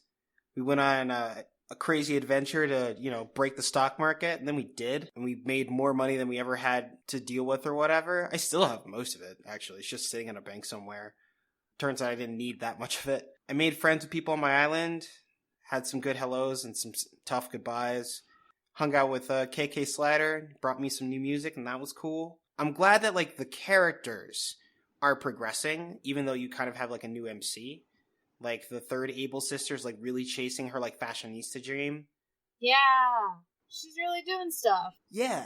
She like comes onto your island, and so like as a player familiar with the series, it's just like, oh man, she's really doing it. But also like she offers a unique experience different from like the Able sisters. Mr. Rossetti is effectively retired, but he's kind of like a part of the story. Like he's like private now, I guess, is the way that it's chopped up. Mm-hmm. I really like how, I wish it was more available at the start, but I liked how freedom of movement continued throughout the game. Someone like glitched into the water in like July, and they were just like, or no, I think it was like in May or something. And it's just like, hey, so I think we're supposed to be able to go into the water. Like, I finally I tricked the game into letting me go. And then, like, a couple months later, Pascal's in the game. It's like, hey, you want to go deep-sea diving, dude? Like, go nuts. I'm like, oh, shit. I can just do this? This is amazing. And it feels like, you know, getting really excited over a little thing. But I really like how, I don't even want to say organically, but maybe, like, gently that, like, my world expanded. And, like, gameplay experiences, like, were introduced over time. I'm okay with that pace, I think. I think like the way that the game is like incrementally expanding is a good thing. There are opportunities for improvement, and I hope Nintendo's going to take some of these continuing service moments to give us some of those quality of life things. You know, being able to craft more than one item of the same at the same time with regards to like medicine and fish bait specifically, having a better way to switch between customizing pieces and making pieces, I guess, that kind of stuff. But I feel like those are just because like they wanted you to have access to the thing and learn how to use the thing before they let you really go with it. Does that make sense? I get that. And I think the game is like really gentle with like its introduction. And maybe a trade-off with that is like a limited functionality. And I hope that isn't a forever thing. But I do like the sense of progression that the game has. But it does suddenly like stop pretty like abruptly when it should like allow you to do more. Yeah. I do also wish that they would not take more care necessarily with your villagers, but like give them more personality. Well, I guess there's like the 8 personality types or whatever that are like available as presets, but like there are different characters that like definitely have hobbies and stuff that are outside of those personality types, and then they know that doesn't color them any more than like this is a talking point for me that I'll mention sometimes, which is a little flat. I do remember at launch like one thing that was particularly attacked consistently was the lack of depth of like the conversation trees that used to be present. That seems like something that's like actually expandable, but I don't know if it's that Nintendo like wasn't prepared to do so initially, or if they have no interest in like returning to that level of depth, but I hope they do. I don't think it's that so much as like, because there are so many characters, just adding that depth was difficult at the very beginning. But like as more events have come out, the characters have more going on. Yeah. Does that make sense? No, that's true. It's nice that we can work out with our characters and stuff now. That's fun. I do like how they are like more interactable, even if they're less talkative, but like, you know, I'm not sure that needs to be a trade, but you know, maybe it does. But I hope like we can afford more in the. I got Raymond. You did get Raymond. I still haven't even seen that man. Like, fuck me, I guess. I'm not cool enough to have a fucking cat. Just go steal his Raymond. He would steal his Raymond. I don't have room. Also, Tiffany won't leave now. Tiffany likes my island too much. She won't leave. I recently got her, like, picture. And so now I'm like, okay, well, if she wants to leave, I'll let her leave. But she doesn't want to leave. Oh. So I'm just like, oh, well, I guess Tiffany's gonna be here forever. We'll see. Maybe she'll get the Wanderlust soon. Well, you know, you could just hit her in the head repeatedly with a bug net. I'm not gonna hit her in the head with a bug net. That's mean. I can't even pick negative options in video games. How am I supposed to hit one of my beloved animals with a bug net? I'm just gonna do that thing where you creepily stand outside, like just outside of their house with the axe and the surprise face, like, I like it. It sounds like this is a game that we were all like gosh, that Nintendo, there's stuff that they could have done, but you know what? Right game, right time, and there was enough. Mm-hmm. Cool. Warts and all, we love you. What next? So the next game on my list that touched me was Spiritfarer. Spiritfarer is a open world adventure game where you play a steward of the dead, traveling to basically get people who have died but haven't exactly passed on to reconcile with that fact and prepare for their next stage of their existence. You play Stella, who is a bright and colorful character, and her cat, Tegan, what's the cat's name? Is it Priscilla? No. It's Snowball? No. Snowball. It is Snowball? Okay. I think it is, yeah. Okay. Good yeah, cat. and Snowball. You get a good cat. Yeah. The idle animations are great, and like the game is peppered with like very digestible but very compelling mini games where you do things like capture spirits, capture lightning in a bottle, or free a serpent with like mineral warts and whatnot. There's like exploration challenges where you like travel through like mines and stuff, and like you interact with characters that are on their own personal journeys, like a group of musicians who are just trying to have the best rap album in the area, or, you know, like a group of workers that are railing against their boss that's treating them unfairly. It's really neat. It's a very fun little video game. And it's very subtle and nuanced when it talks about like the experiences of life and the experiences of being dead. It's sad. It is very sad. Don't play if you're not ready to be sad with a capital S. But like, it's gentle with its sadness. It holds you in that time. It's very good, and more people should play it than already playing it. But like, you know, God, like if I were bold enough, if video games were part of like the large mainstream, like this could be like required reading and like emotional storytelling. It should be, honestly. Like, if you're doing a game development class right now, take some time, play Spiritfarer. You're not going to regret it, and it's going to make you a better storyteller. Right. There's so many really great details. Like, movement is really, like, tight and, like, fluid, but you also have, like, so much possibility. Like, you can glide and, like, float and jump. You can slide and, like, rappel off of things. And, you know, the characters are interesting and, like, they're nuanced. They have little sparks of, like, real human touches. The game has a beautiful relationship with, like, food and, like, other tactile things in the world. And the mini games are tiny but gratifying. And there's just so many really great small things about this game. It's a collection of small experiences that make the entire game it gives it a lot of life. And in a game that focuses mostly on death and the last moments, it's important to bring that humanity and liveliness back. You will cry. If you don't cry, there's something wrong with you. Also something wrong with me. But, like, one of these characters is going to make you cry. I don't know which one it's going to be, but there's someone. I'm firmly in the camp that there is someone for everyone. Vote now on your phones. I wanted to play this game, but I also was afraid of this game because this has been a hard year. And like a lot of the way that you guys have talked about it, I'm just like, man, guys, I just don't have it right now. I just don't have it. No, that's fair. You know, yeah, for sure. Like maybe when it is like less apocalyptic out there and like things are just like, if I could find a time where like either A, things feel like less stressful on a macro and personal level, either or, pick one, then like I could settle in with this shit. But in a year where like fucking YouTube videos have made me cry, like I can't. Hey, YouTube's growing as a medium. Yeah, to be fair, YouTube videos make me cry like every year. It's fine. There are some good film people out there on YouTube really doing stuff. Yeah. Also on TikTok. True.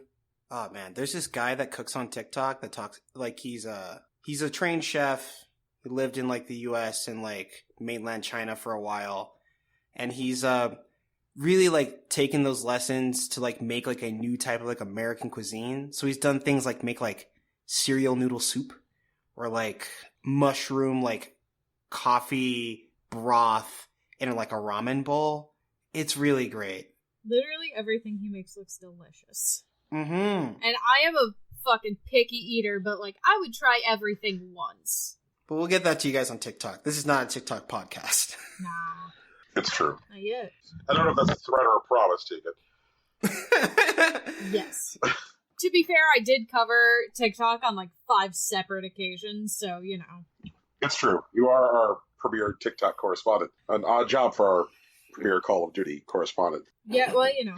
I'm going to leave a big one for a second and hit one which is a little bit more bite-sized. Okay. I played a game called Panzer Paladin this year, and friends, Panzer Paladin fucks.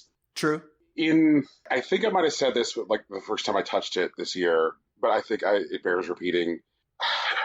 I loved Shovel Knight. Shovel Knight is a great video game, but there were things that I wanted Shovel Knight to do that I think were done better or more completely, or were just more in line with my personal expectations in Panzer Paladin. Everything about the weapon system is fucking cool. There is not a single thing about the weapon system that is unfucking cool. Panzer Paladin made me on board in a huge way with a weapons durability system, which is really hard to do. Panzer Paladin's like, okay, so you got a weapon, right? You killed the dude, you picked up his fucking sword. All right, well, you can just use that sword until it breaks, or that sword has a spell bound to it, but if you cast the spell bound to that sword, the sword will break. Or you could throw the sword at a guy for massive fucking damage, but guess what that's going to do? It's going to break the fucking sword. Or you could leave the sword behind as a sacrifice at a checkpoint, but that also means giving up the sword. Now, as an added wrinkle, you could come back and get that sword later on, but that means that you're giving up that checkpoint in the event that you die. That's all cool. That's all real cool. Also, as far as like underscoring differences between this and Shovel Knight like lays out its play experience with a map that feels very much like Super Mario Bros. 3. And like the way you move around the map. I think like a lot of people before Shovel Knight came out, I was anticipating a classic Mega Man selection screen. Pick the robot master that you want to go fight and go. Yeah. And to get that in Panzer Paladin feels real good. Feels real good. To get a map where you're just like selecting a point on the map, you're like, okay, I'm going to go fight this guy. I'm going to get a cool screen that says, now you're going to go fight this boss. Like, it felt not so much like Mega Man for the NES, but more like Mega Man X for the SNES. Like, and then on top of that, jumping out of your fucking robot is this risk-reward awesome thing. It's like, okay, you can jump out of your robot suit. You have so much more maneuverability. You're so much faster. You could do all this cool Castlevania whip shit with like this energy whip when you're outside of the suit. But most things can waste you with a single shot. That also is cool. Introducing like movement puzzles where you need to get out of the suit and like go hit this switch in order to like, flip this lever and then find a place where you can teleport the suit to your position, create these like tense situations which feel good. You're like, oh, okay, like I have to get out of my suit to go flip this switch, and I have to like push hard and be cautious in order to bring the suit back to my position. Another one of the things that I really enjoyed is that classic Mega Man formula of figuring out the right order to beat the bosses. Because much like Mega Man, there's a correct order to the bosses because of shit that drops when you defeat them. Just about everything about it felt good. It looks real good, the music fucks hard, and probably has my favorite weapon systems of the year. For sure. I've been interested in like the sort of like time attack stuff that it's been doing. I haven't got to watch any of it yet, though. Word. Oh. Ah, shit, it's time. Okay. So, no exaggeration, CrossCode is one of the best video games I've ever played in my life. No, what? Yeah. No exaggeration? No exaggeration. Huh. Alright. Not even a little. Not even a little bit, no. Damn. CrossCode is an action RPG that's set in a fake MMO that's really dedicated to the bit. Your protagonist, Lee, is an AI that has been inserted into the game by a former employee who's trying to find out what happened to his colleagues after they disappeared mysteriously a few months before. And so you're playing as Lee, pretending to be a player in the game who's definitely a bot. And there's a couple of things that the game really commits to very early on that, like, since Lee's an AI, they don't want her showing that off. And instead of, like, having someone speak through her or letting her speak on her own, she has a very limited speech system. But apparently it's a common glitch for, like, new players in the game. And so the players, the people that you befriend who are actually playing this MMO somewhere, basically decide to roll with it. They're just like, right, you're trying. We appreciate that. We know what it's like. Yeah. And so you are playing like in this MMO, so you do like a tutorial dungeon and you make a new friend. The game has these various like dungeon races where like you enter like an instance of the game, but like when you come out, you both come out at the same time. And so, like, you can actually race, like, the AIs. There's, like, an actual timer running. But also, like, the gameplay is this, like, fluid mixture of, like, action RPG and, like, space-oriented, like, puzzle gameplay. You have basically, like, a melee attack and, like, a projectile. But, like, oftentimes, like, you having to hit a target at a distance through, like, clever aiming or ricochets or, like, hitting a target and setting up certain things. And, like, over time, you gain access to, like, elements that give your, like, bullets different properties. Like, early on, you get a fire shot that allows you to melt ice. But then later on, you get things like an electricity shot that can charge a large ball of electricity that will roll along walls and trigger certain, like, traps or items. And then you get, like, a wave ability that, like, if you hit certain blocks, will teleport the block to where your bullet ultimately lands after it ricochets. It has this, like, potential for these really intricate and interesting puzzles that are solvable through, like, careful aiming and, like, movement. And, like, the combat is, like, simple but really enjoyable, and, like, you're able to customize your character to some extent using a sphere grid to choose certain abilities that you want your character to grow into, which is, like, resettable, like, over dozens of times over the course of the game. All the while, since this is like a game pretending to be an MMO, there are like people in it that are straight up people that are just pretending to be MMO characters, but there are also like NPCs that you interact with. There was one of my favorite quests that I've ever seen in my life was when there's a man, because like the game's like MMO, which is hard to explain, is actually in a physical place. And there appears to be a man who's not actually in the game, but is physically on this weird island. And he's like hacking it somehow, and like he periodically asks you to like go find certain things to give him additional data. And like near the end of it, you find out that there's a group of like hackers that may have broken into the game, and the system wants you to find these hackers. And at the end of it, it turns out to be this huge collaborative event between like this hacker collective and the devs of the game that like hid the breadcrumbs of this quest for you to find it. There's like all these like really interesting like boss encounters that like have a delicate mixture of action combat but also puzzle solving, and these large like action movement puzzles where you know have to corral this like projectile by manipulating the systems that are at play based off the elements that you've gathered and like the things that are in the room. Every time I solved one of these puzzles, like from start to finish, I felt like a fucking genius. And the combat itself also like lends itself to like large multi-enemy encounters, but also like these like really tight like duelist encounters versus like an even leveled AI, but also like really interesting like raid encounters where you like work with like other AIs to solve a large scale puzzle using like multiple roles and stuff. And then there's like an extra dimension of the game where like because it's an MMO and you're working with an old programmer, the programmer can like break the rules of the game to allow you to do things that shouldn't be possible. It's this really like great like emergent experience that subverts expectations about RPGs, MMOs, and like just tactical gameplay. That's just, it was so beautiful to experience. It definitely took twists and turns in terms of like narrative, character development, and like interaction with like a play space that is fucking groundbreaking. I'm really glad how widespread the game ultimately is. I hope everything catches up with the PC release, and the devs are still working to add additional content as the game continues to be, and new people are like discovering it every day, and it's just like, it's one of the happiest feelings I've ever had. Fucking love this game. Honestly, sounds super neat. Yeah. Kind of bummed I didn't pick it up earlier. Well, there's always time. Yeah, I mean, there's definitely time. I could definitely pick it up for next year, but, like, it sounds very interesting. Mm-hmm. So, Rocky, this seems like a moment where I want to kind of broach week 4 here.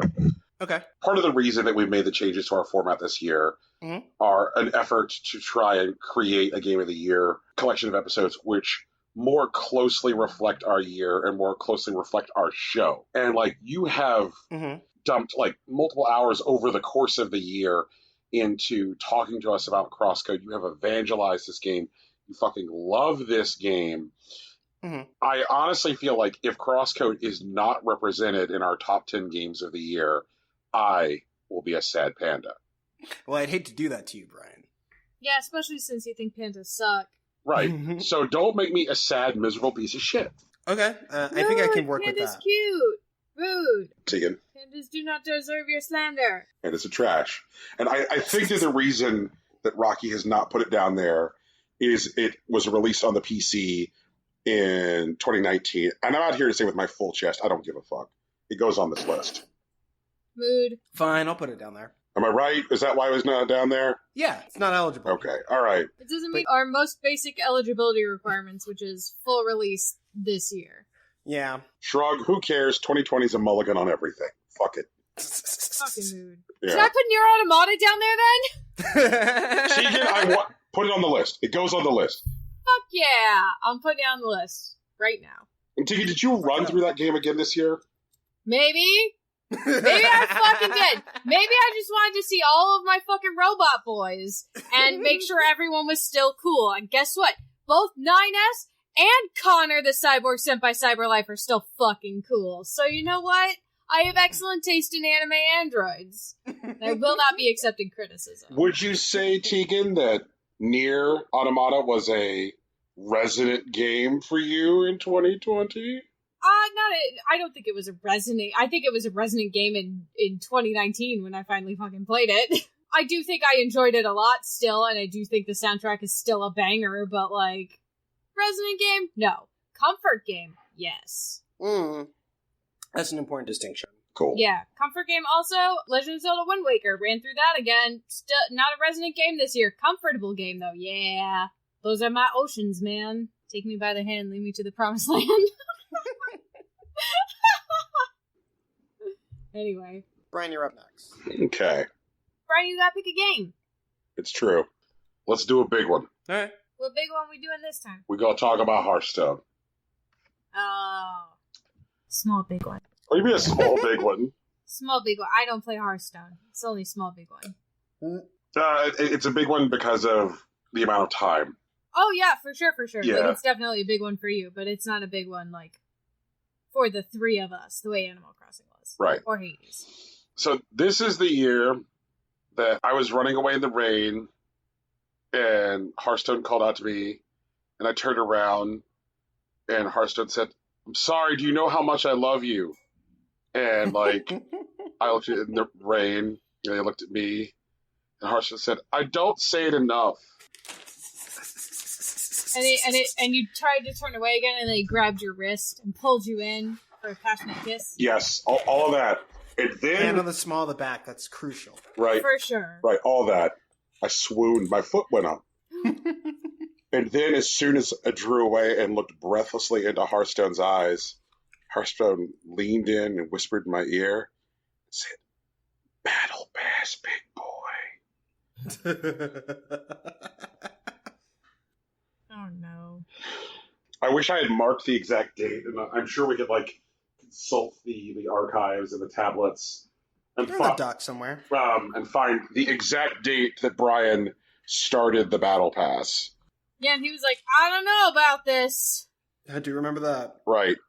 And he was like, "Well, okay." So it's good timing that I hit level 50 in the Battle Pass and prestiged today. Okay? Nice. Okay? Congratulations. So that's how long it took to fill the Battle Pass and complete it. Mm-hmm. And here is the part where I get to tell you how much gold I have for completing the battle pass. Because as y'all remember, they got out there and said, hey guys, you're going to get the same amount of gold. Even more. Even more. It's going to be the same or more. Based on your playstyle, you're going to get the same or more gold. Mm-hmm. And I think I told you guys about how much gold I have going into a new expansion when it comes out. Yes. Right. So I currently have 5,155 gold. Okay, go ahead. Sorry. That is not what I was getting from, like, it is definitely coming up short significantly. Which means I stay on the fucking treadmill on the prestige track, continuing to, like, hit dailies and weeklies, pounding it hard, just fucking, and they're just pounding it. Pounding it. You know what I'll be doing, Rocky? I have some clarifying questions. I would like to answer all of them. Okay, so you said you hit level 50 today, which means you completed the battle pass. Yes. Okay. How long until the new expansion happens? That's the thing. Mm-hmm. It's like the coming of Christ. No man shall know the day or hour. So historically... I feel like somebody knows. God knows. God knows. You're just not cool. You're The just world not cool like God. knows. Some fucking goon in Blizzard knows when the next expansion is dropping. But historically what happens is that the first expansion of the year for Hearthstone usually drops sometime late February, early March. Okay. And the first expansion of the year is always a big deal for Hearthstone because that is when a year's worth of stuff is going to rotate out of legal standard play. Right. The rotating of the year. Now, there was a statement that was made by the Blizzard, which has me a tad concerned because they did 2 nerfs yesterday. Okay. One of the cards that they nerfed was a card called Edwin Van Cleef, or more lovingly known by longtime Hearthstone players as either Edwin Van Spleef or Edwin Van Queef, but whatever. Mm-hmm. But anyway, Edwin had kind of run amok because there was like some really good card combinations that allowed people to leverage Edwin very well. Sure. And so he was achieving his highest win rate he ever has, and he's a card from Classic. He is the Classic Rogue Legendary. He's a combo card that is a 2/2 minion who historically cost 3 mana, and his card text reads, combo, gain +2/+2 for every other card that you have played on this turn. Jesus. And that seems excessive. Well, the thing is that historically, there wasn't a lot of ways to, like, in early to mid-game, play a shit ton of cards on a single turn. Mm-hmm. Sure. So most of the time when you were playing Edwin, you were playing him in, like, mid to late game, where your other players' resources are ramped to such a point that if you put out an 8/8 Van Cleef, they're like, I could give a fuck. And they have the tools available to them to deal with, like, your 8/8 Van Cleef or your 10/10 Van Cleef. That's fair. So what was going on was that, like, people were, like, throwing out 8/8 and 10/10 Van Cleefs on turn 4. But now you have, like, that card that makes, like, spells cost 0. You can just spam those and put a Van Cleef at the end. Right. So it kind of, like, turned into, like, this whole thing where, like, people would turn 4 Van Cleef and just auto-win. Sure. So Hearthstone, Blizzard, Team 5, the team at Blizzard, says, like, hey, just to let you know, Edwin will be rotating out of standard play. And so people said, like, oh, does that mean he's getting Hall of Famed? Because historically what Hall of Fame has meant is that, like, a character or a card which has been in Classic play is getting retired from Classic, and now it's only legal in Wild. But we're also going to give you all the dust for the value of that card. And they're like, hey, just to let you know, Hall of Fame as you know it is ending. And that's part of our upcoming complete redesign of how Standard play works.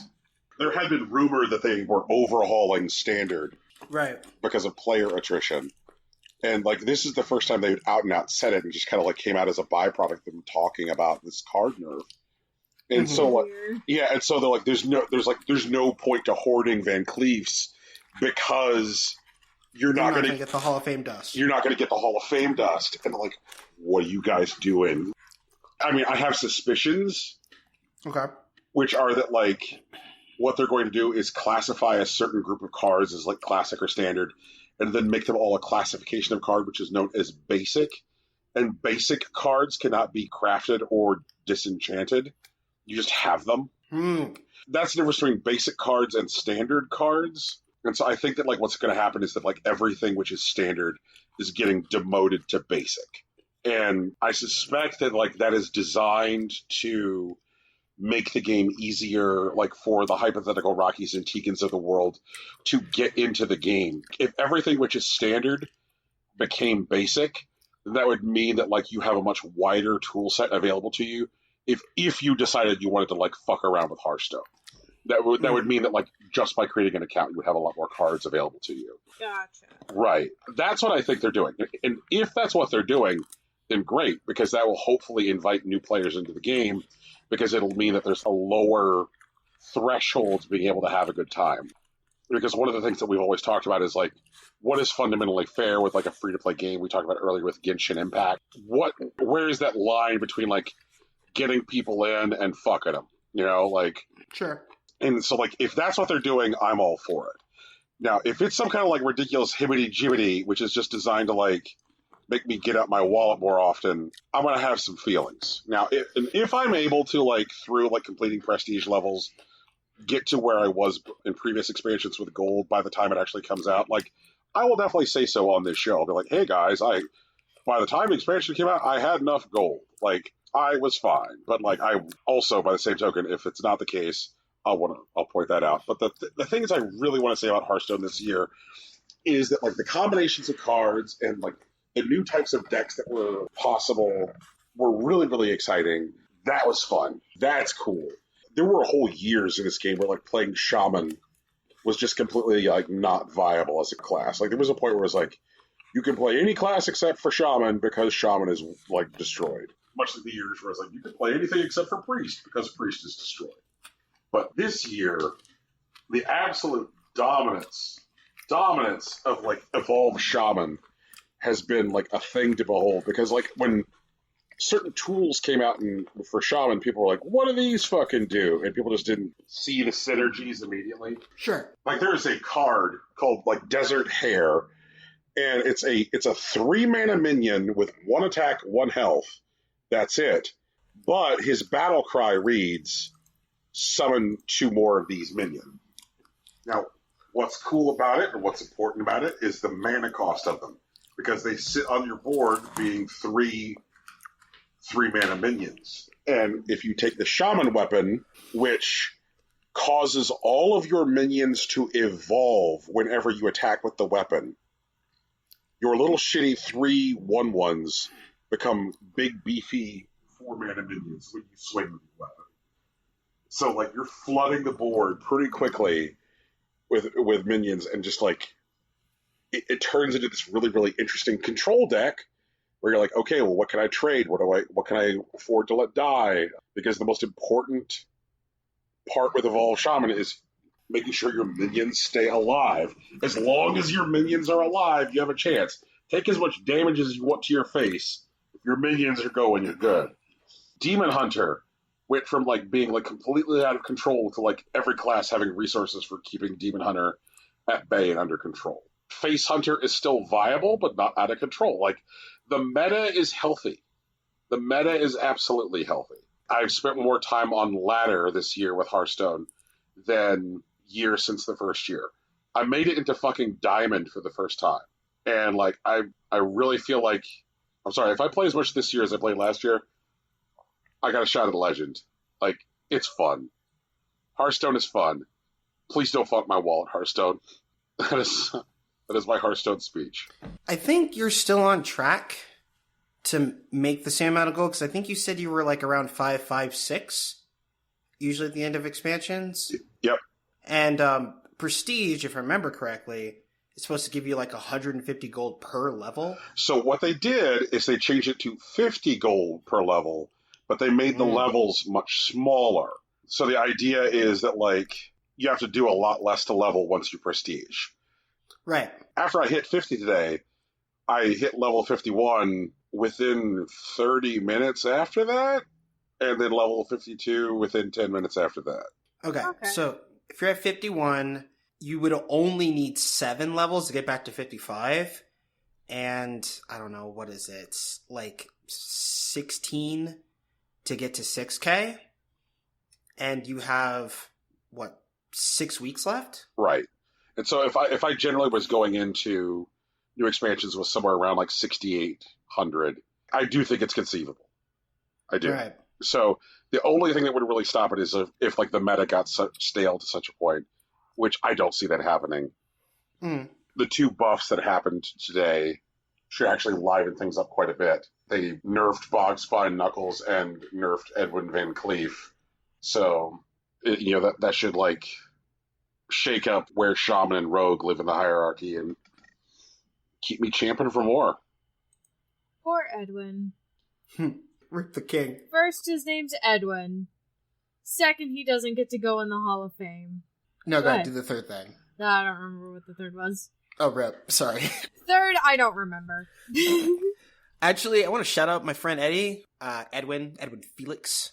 I met him when I was in high school. He organically joined Mock Trial, which I couldn't understand at the time because I definitely joined Mock Trial for a girl. But he turned out to be really good at it. And now he's doing I think he's doing like an internet talk show thing. Shout out to him. I don't know what it's called. But I hope you're doing great, Eddie. I know it was his birthday like 2 days ago. Is that shout out entirely Hearthstone unrelated? You're just like, I just thought of this thing? Yeah. I just thought of this thing because his name's the same. Mm-hmm. I thought somehow you had been reminded that he exists because that we were talking about Hearthstone, not his name. But all right, well, thank you, Edward Van Cleef, not Hearthstone, for reminding Rocky. And if ever you're on YouTube and you just want some Hearthstone lols, there's like a 2-minute video called like Edwin Van Cleef, which makes probably my favorite use of the never before in the history of Dota sound sample. Oh, man. God, I love the internet. Oh, yeah. Okay. Let me mark these. Am I going next? I think Yes. Because Brian just did Hearthstone. Okay. This is an everyone game. This is a big, big one. Among Us is a game that surged into popularity this year because it became... Honestly, I think this is the third one because everything's happened in threes. This is actually like 2020's parlor game. Everyone everywhere was kind of playing Among Us. Didn't Among Us have multiple hundreds of millions of players at some point or something? Mm-hmm. Yeah, in November it was the most played game ever in the history of ever. And it's because it was light and it was on everything. It was pretty simple to understand and like really dependent on like the players rather than like technology or like... Well, let's talk about this on everything. Was it on everything? Okay. I guess it's not on consoles with the exception of Switch, and Switch is relatively recent. Well, it's on Xbox One, and it's on Xbox Series X. Okay, so is it just like not on PS4? Yeah, it is not on the PlayStation family of consoles. Okay. Yeah. But, like, it's definitely one of those like, what, you guys don't have phones like situations. Yeah, you don't have a phone? Oh my god, I hate that I get to use that line and like... Do you have a phone? You can play Among Us. Yeah, and it's not even like, you play like a dumbed down version of Among Us. Like, this is Among Us. It's on your phone. Go nuts. And that's pretty cool. But, like, it's full of memes, and there's a lot of great shenanigans. Modding communities are taking it on. But, like, also there's, like, 4 people in Innersloth that make this game that 900 million people played this year or some bullshit? Yup. That's wild. You can also play VR now. Oh, yeah, that's right. People modded it into VR. Oh, man, the little tiny one's like, I'm so small I can't even do tasks. And it's like, Yeah! Jesus Christ. We're gonna do it! I did it! Yeah, me too! It's like, oh my god, and he just dies. Holy shit. It was a good time. But yeah, Among Us is cool, and it continues to grow, and I think one of the things that have, like, come up over the years that I think is really important is that, like, games that have surged to like incredible popularity on like simple premises and like not a lot of variety. Fortnite and like PUBG come to mind as well, where like, you know, they basically took over the world on a single map.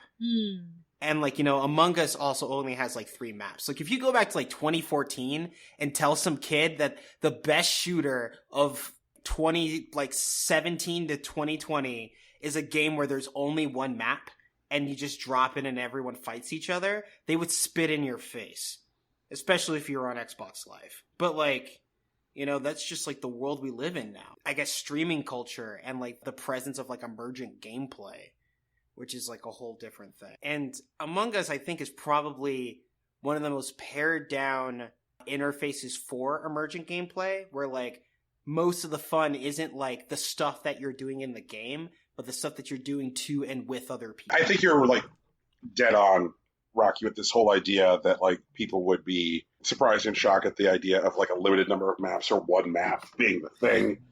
Imagine trying to explain that to a GoldenEye player, like, holy shit, there's 1 map? How do you not get bored? Dude, the map is really big. It's like... Dude, the map is really good. Also, you have to run in it. Right. And I just want to say to like the GoldenEye people, like, okay, like, well, let's go to your hallway closet and please show me your different Monopoly boards that work fundamentally differently, which will probably go like, well, what the fuck are you talking about? Monopoly has 1 board. I'm like, okay, well, then can I see your chessboards that work differently? What are you talking about, chess? Like, yeah, fuck you. See? Like, and I think in a way that this might just be like game design catching up with game design. Sure, I get that. Yeah. What's interesting is the rules. If your rules are good enough and your player tools are good enough, taking those things away, you know, isn't going to bother anyone. I think about this thing that happened a few years ago is when people started to get sick of overly dense open world maps. Like they just opening the map in an open world game, and you would just like get this like sickness and go like, fuck this. Like, no, I don't want to density for the sake of density. Yeah, like I don't want to collect all 300 scrolls. You know, just like it was one of the things that like killed 3D platformers. You know, in the early 2000s. Where it's like, yeah, it's like, okay, friend, did you get 126% on the game? No, I didn't. And please go fuck yourself. Like, just, but like this, like, is a total anathema to that, because so much of what makes this game good is who you're playing with and what you bring to the game. Right. Among Us was, for me, central to keeping in touch with my coworkers and became a primary hangout mechanic at work. There were times where we would all be like head down working on projects and like be in a position where we need to like let off some fucking steam. And it would be like, hey guys, do we just want to like stop for an hour and play Among Us? And then we would do that. That's cool. Yeah. For me, Among Us is like very tied to my work experience. Are you better at being imposter now? I think so. Okay. Yay! I definitely do think that, like, there's some stuff at the very, very beginning of the game that I'd say that Among Us has about, I don't know, like a 30 or 40 minute learning curve. I think that's fair. Mm-hmm. And it's kind of like weird if in that 30 or 40 minutes you don't necessarily know what the fuck you're doing, because like the game is definitely happening at full speed around you if you're playing with people who've already played. Tegan, please help me. What was the name of the person who like decided to effectively shaman me when we were playing with Gata?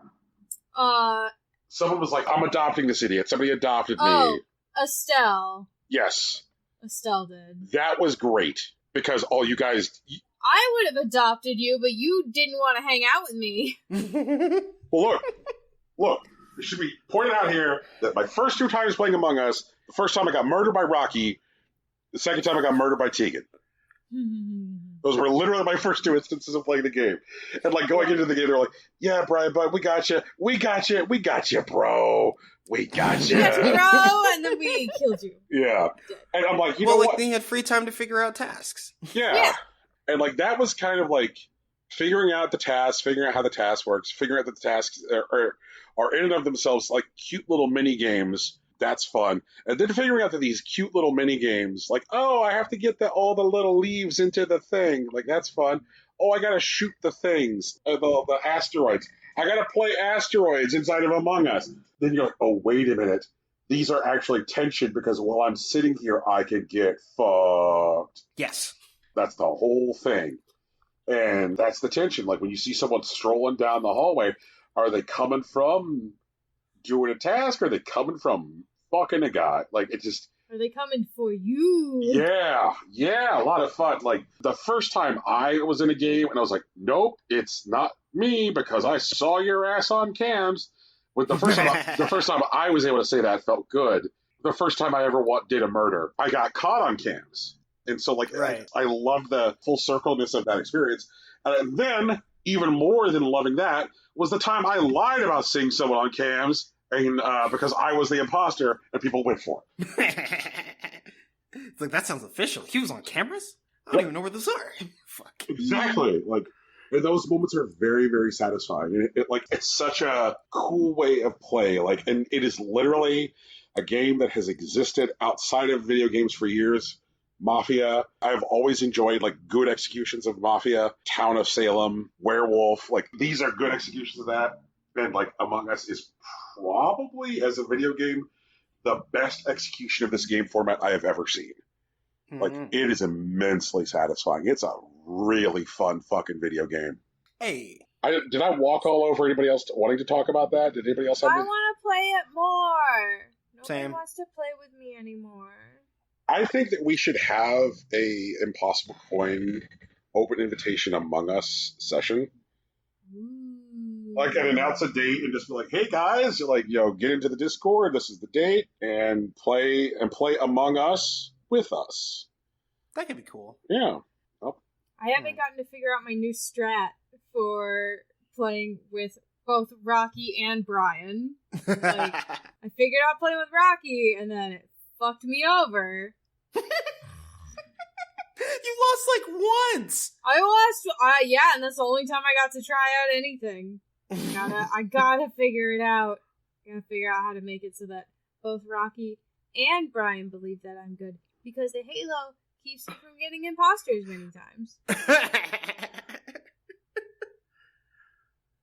Oh my god. Oh, Brian, you have another shared game. Yeah, Ghost of Tsushima, which I think, again, all three of us played. Mm-hmm. Yep. I did forget it came out this year. To be fair, I forgot a lot about 2020 at the beginning. So, 2020's been like 9 years. It's not my fault. I mean, it has been nearly a decade. I think it came out in July, though. June? Okay, for sure. No, that makes sense, because it was that, and then it was Paper Mario. Right. And then Sony put out their Suffering Simulator. No, the Suffering Simulator came first. Yeah. It was Suffering Simulator, then Ghost of Tsushima, and then Paper Mario. Right. This, like one of the first open-ish world games that really demonstrated it had learned the lessons of open world fatigue. Yeah. I don't feel like there was too much of anything in the game. I feel that way about it, yeah. So, like, I really like Ghost of Tsushima. I really like what it does with, like, space and, like, ambient sound. I really like its music and the way that it, like, approaches, like, familiar tales. But as far as, like, the stealth and the combat goes, the pacing of, like, action and set pieces, I remember a recurring thought as I was playing it, which is, also when I was definitely having fun, but I wish this game had come out in, like, 2015. Like, I feel like it was so late in, like, its own, like, dev cycle, and I feel like it's so late in learning all the lessons that it did learn about open world games, moving through them and exploring spaces and, like, interacting with various things and people that should have been learned faster by the industry. And Sucker Punch did make a very good video game, but, like, playing it in 2020 felt really dated in a way that I'm uncomfortable with. I think I get that. This game, when it came out, it simply only managed to learn all of the lessons without contributing really anything new. They basically polished everything that they could have learned about like open world game design, and then every other aspect of the game was just incredibly safe. Okay. There was something in the game that I wish they had leaned into the direction of. Okay. I wondered if it might have been too steep a hill for them to climb. Which is the lethal difficulty setting. Okay. Because, like, the lethal difficulty setting being like, okay, everyone in the game, you and all of your enemies are going to fucking die if someone gets in 1 or 2 good hits on you. Right. And I kind of, like, appreciate the idea, and, like, it made me long for something which people, like, used to pine for back during, like, the PS1 era, which was, like, realistic damage. Mm-hmm. And I was like, do I really want to play, like, a video game set in, like, 1274 where, like, I suspect my character might have a fucking nagging infection caused by a wound I took in a fight, like, 3 hours ago in game? And I'm like, you know what? I think I might not mind that. I don't know all the moving parts that go into that. Like, how do they deal with that? Like, do you build it as, like, a table? Like, okay, during this fight, like, you take this cut, which isn't immediately lethal. Do you then have to, like, roll on a table based on how quickly you treat the wound and then how you treat the wound? At which point does the game not just become wound management the game? Right. And, like, is that good? Is wound management the game fun? Can it be fun? I think it can be fun because, once again, Insurance Adjuster the game happened. Right. I think leaning into, like, a hard realism simulator could have created a very particular type of experience. I think it would have alienated a lot of people in the same way that, like, we have the, recurrent discussions of whenever From Software manages to put out a game. Right. And that would have been something else. But I feel like I would have appreciated the game a bit more. I know that for a lot of these games on this list, we've kind of, like, trotted out talking about some of the things that, like, necessarily didn't click when we played them. Sure. Like, when we talked about Animal Crossing New Horizons, we definitely said, like, hey, there was stuff that didn't click. But I do want to underscore that, like, in my time with Ghost of Tsushima, I had a good time. I know we're kind of, like, doing a post-mortem here on, like, stuff that we wish had been different or stuff that they had, kind of, like, leaned into more.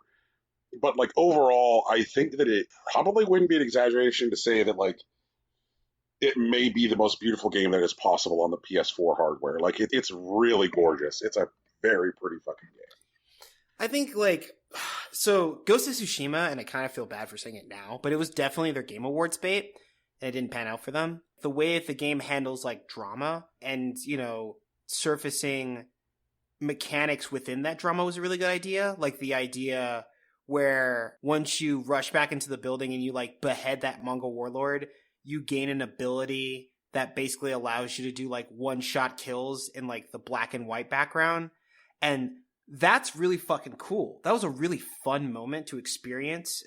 And I think it's something that could only have been done in a video game. Right. But they definitely took a lot of care to make it feel, like, cinematic and powerful. Right. But that's what I mean. Like, I feel like this game was, like, its Oscar bait, essentially. They definitely try to hit all the notes to make the things that would, like, pop in, like, a Game Awards show. But it felt like they were trying to fit in the boxes so well that they forgot to do anything special. But the game is still very good. All the on-paper things that you want a large cinematic open-world game to be are here. And it's definitely a good experience, possibly even a great one. But I felt like if it took the time to differentiate itself, it could have been exceptional, like one of the GOATs. And it just didn't turn out that way. And that's a little disappointing. In its hunt to be great, it became good. Right. Yeah. It became good, but it also became beautiful. It is true. It is a very pretty game to, like, sit in and, like, experience. Every time I found a fucking, like, hot spring, I just sat there and thought about, like, my parents or, like, what I'm going to do after the war. And it felt good. It felt real. The poetry parts also, where you were, like, composing haiku and you were just, like, looking around the space for inspiration. That was also very good. Very, it was like delicate but powerful. Does that make sense? Yep. Yeah. Delicate but powerful is a very good comedy. For what it wanted to be. And for a game that didn't pitch itself as like, hey, fuckers, you're going to be playing Far Cry, there was definitely a lot of this game that was essentially Far Cry. Right. Yeah. And, like, I had a lot of fun flipping outposts. Like, nothing along coming across a bunch of assholes and being like, how do I crack this nut? There are definitely a lot of, like, coming in through the front door moments in this game. Yes, there were. I dig it. But I also think that, like, Rocky's characterization is 100% absolutely correct. And I am here to predict that, like, when we get to week 4, that, like, it will be one of the first games, like, struck from the list as we start our composition. And I don't think that's necessarily a bad thing and not necessarily a negative reflection. Like, it was good. It tasted good. A trip to Black Angus Steakhouse. Yes, it was a good steak, but it's not a steak you're going to remember 10 years from now. Yeah, I wouldn't write about that steak. Right. I might. For sure. I might, but I'm weird like that. I ain't mad at your teaks. Oh, okay. Speaking of games that were, like, disappointing, I played Spellbreak. And Spellbreak billed itself as a magical fantasy battle royale. It's basically Fortnite, but instead of guns, you fight with magic. Oh, this thing. Yeah. I just remember, like, reading about it and then, like, me keeping track of it. It came and went as quickly as It's definitely doing stuff. Okay. Like, so Spellbreak, basically, you drop onto a map, very much like Fortnite. You don't have free reign of the map, which is a thing that I don't 100% understand, but you can drop just about anywhere on the map, and you have, like, a single gauntlet that has a single magic spell, or rather, an element. So, like, you have fire, so you can have, like, a fire projectile, and you can lay down, like, a fire wall as, like, a, like, cooldown ability, and you can wield 2 gauntlets at once. You can combine magic spells for, like, unique effects. For example, one of the first ones they introduce you to is that if you throw down your poison cloud as your cooldown ability and, like, launch some fire magic into it, it will explode for explosion damage and, like, leave poison on whoever was in the blast radius. And there's a bunch of things like that. You're able to customize your avatar by, like, you know, getting cosmetics all of Fortnite. But the thing that I'm interested in, or rather, the thing that drew me to the game was the way that the game allowed you to move and, like, navigate spaces. Because as a basic ability, you're allowed to, like, fly a little bit and then glide afterward. There's plenty of unique movement options, like teleports and, like, dashes that the game gives you access to. When I started playing it, though, I feel like the game was very underpopulated, and there are a lot of, like, do-nothing bots in the game. Like, the first time I played it, I won. I definitely killed about 4 people. 3 of them were standing still, and one I'm not entirely sure wasn't a, like, low-skill AI.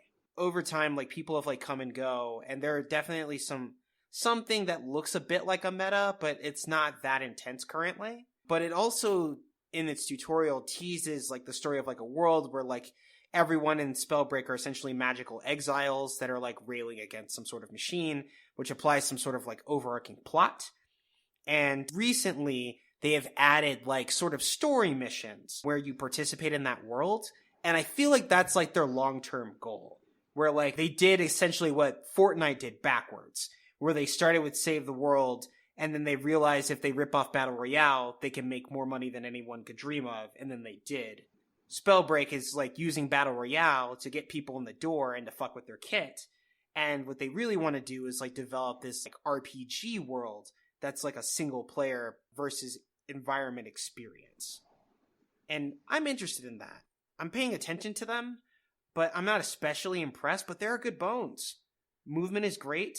The idea of spell combinations is cool, and they're definitely adding more stuff over time. They've already talked about it and, like, showed some demos of, like, the things that they want to do, and I'm interested in it. And if Battle Royale is what they need to, like, get through that path, then more power to them. I hope it works out. They're making a Battle Royale to get to the other things, unlike Fortnite, which started out as other things and then virtually abandoned them. because of the... Right. Okay, I'm on board. I like it. Yeah. So, I mean, it's definitely not great yet because I don't think the PvP experience is, like, really fleshed out yet. And once again, like, whenever I drop in, it seems, like, really simple to just bully the shit. And sometimes I play people, and, like, it's pretty fun, but it's not my favorite thing. They definitely added stuff over time. Like, now instead of just, like, dropping in on your own, you can do duos, and, like, there's, like, a squad-based one. And they've added like a sort of deathmatch type of game where you're in a smaller area and you can jump in like in trios or whatever and just fight until your team has the number of kills or whatever. So they're definitely experimenting, which is good. I hope that they iterate and they like find what's great about what they have because once again, they have good bones. Cool. Mm-hmm. Tegan? Yeah. Are there any video games that you would like to talk about? So, most of the games I played this year, and I'm more than happy to say this, admit it out loud, most of the games I played this year, honestly, were, like, entirely about, like, idle hand distraction, you know? So I played a bunch of super casual games. Coloring books on your phone, and puzzle game, like, literally, like, jigsaw puzzle apps, and, like, that kind of shit. But the best one of the ones that I played was called Eyes. And it was a Picross game. And it had a really good story. And it was really, like, easy to use. And the art was really good. And I'm waiting for, like, the last story update on it. But it was neat.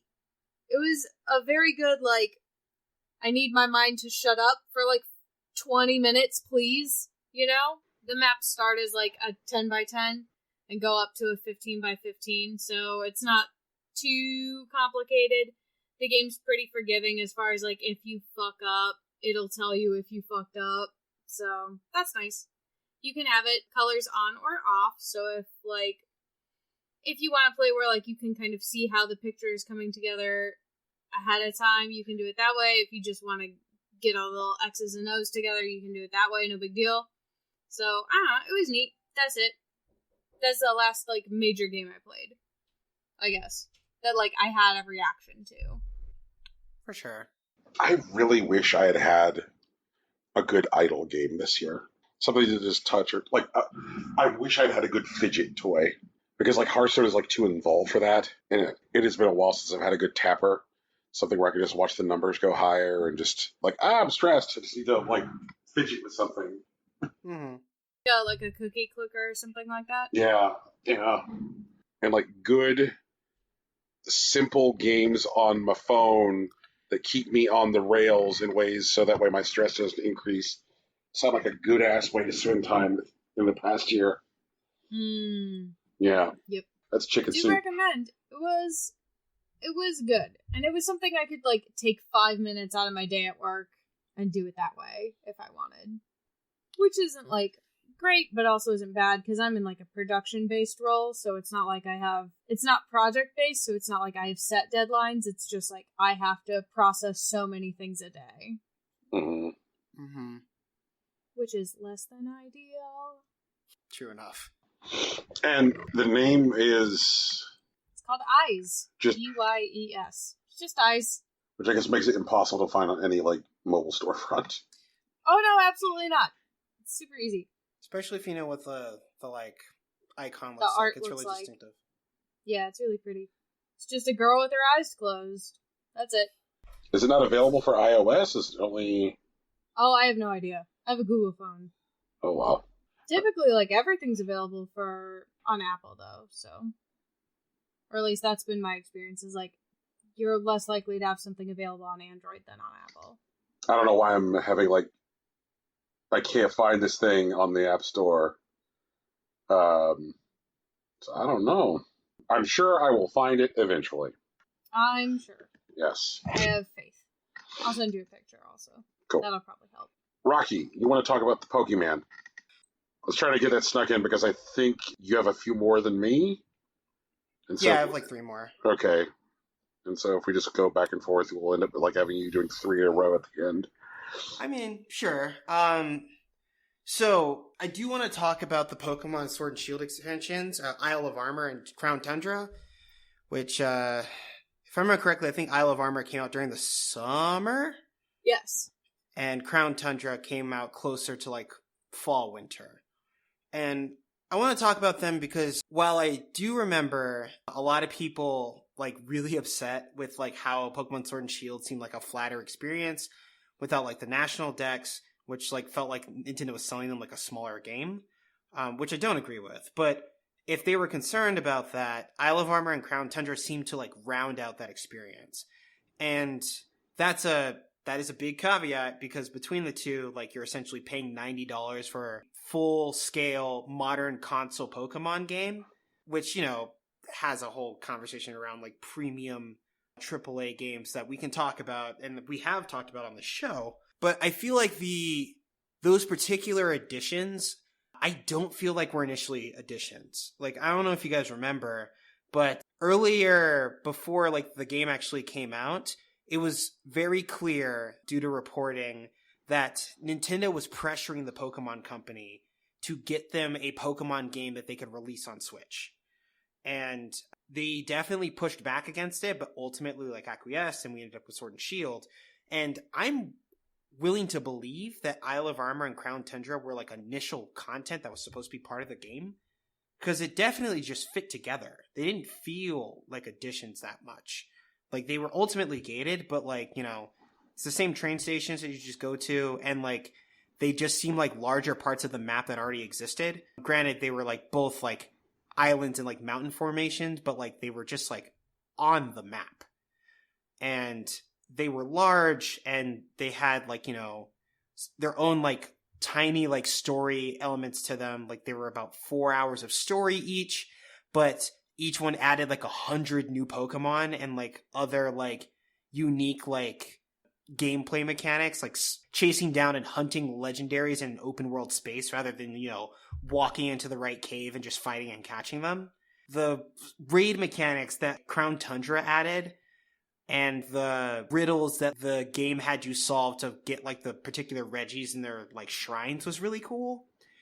And now that we're, like, playing with, like, a full national dex with, like, you know, new Galarian forms, like the fucking Galarian birds and shit, like, it feels like a larger, more complete game with a meta that is still evolving 2 years after release, which is really cool.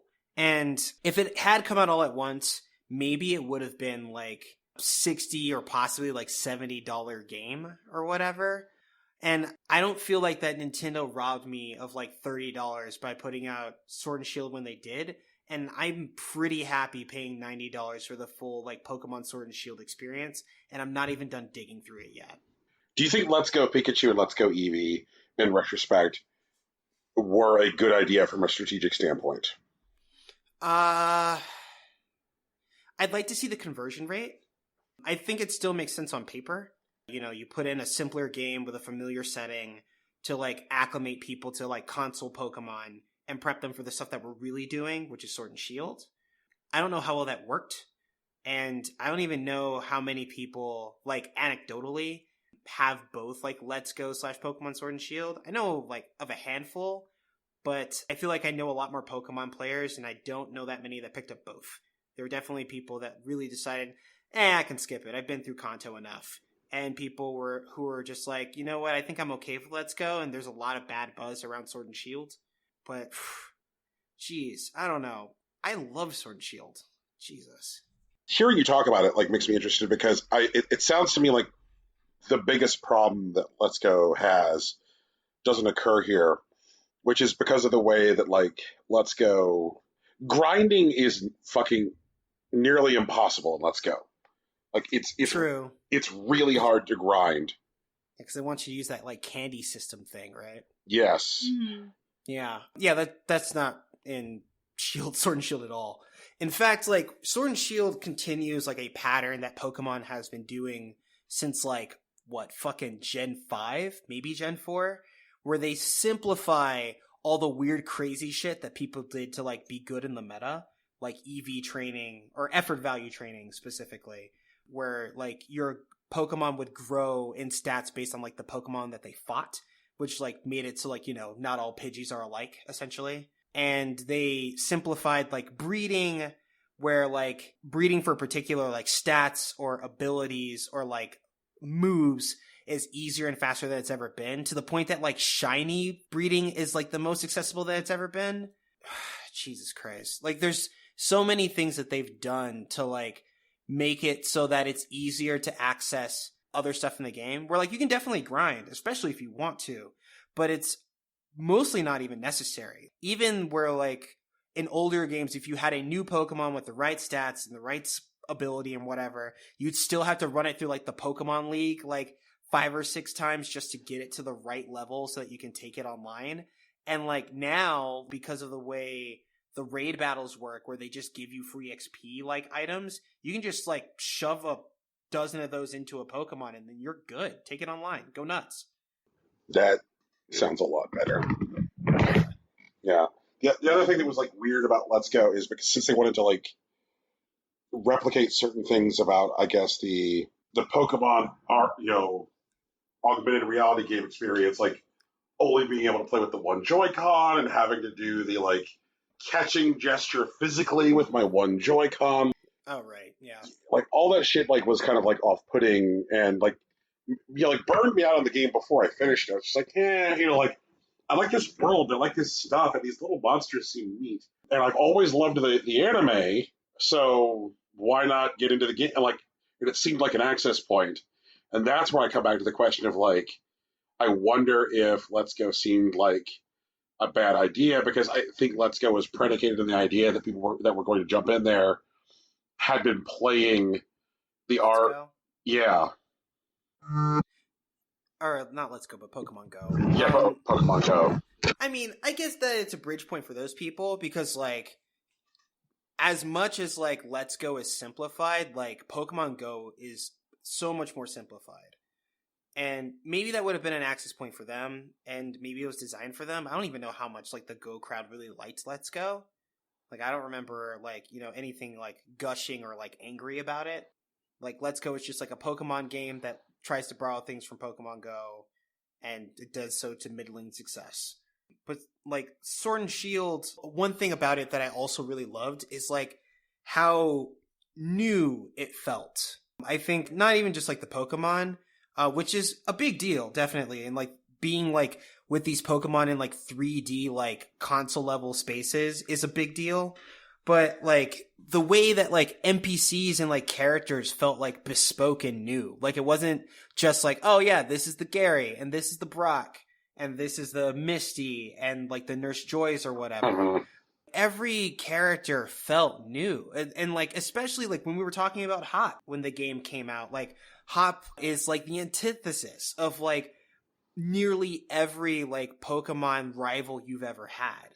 Like instead of just like existing just to be a dick to you, like he had his own internal struggle and challenges, and his arc wasn't tied to the protagonist. And like whenever you played against him, like when you won or whatever, instead of just like, oh, I need to get better so I can beat the one person in front of me, it was like he would reevaluate, maybe I'm not the best at this, and if I'm not at the best at this, do I even want to do this at all? And if that's true, what do I want to do? And he starts asking himself real questions, and you got to experience that with them. And that was a really cool thing.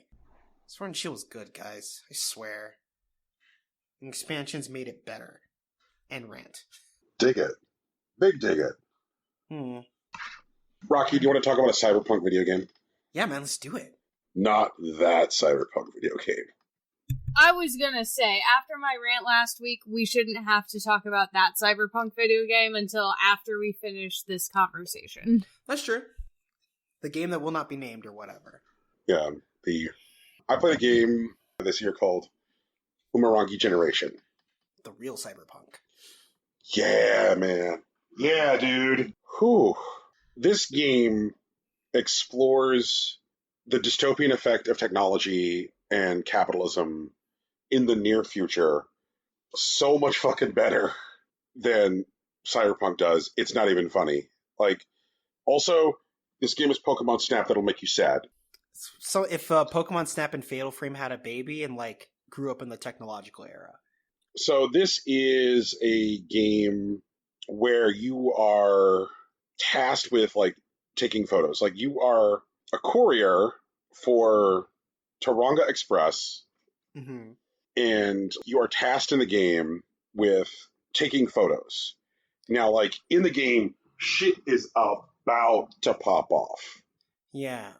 There's this like sense of impending disaster around everything you look at.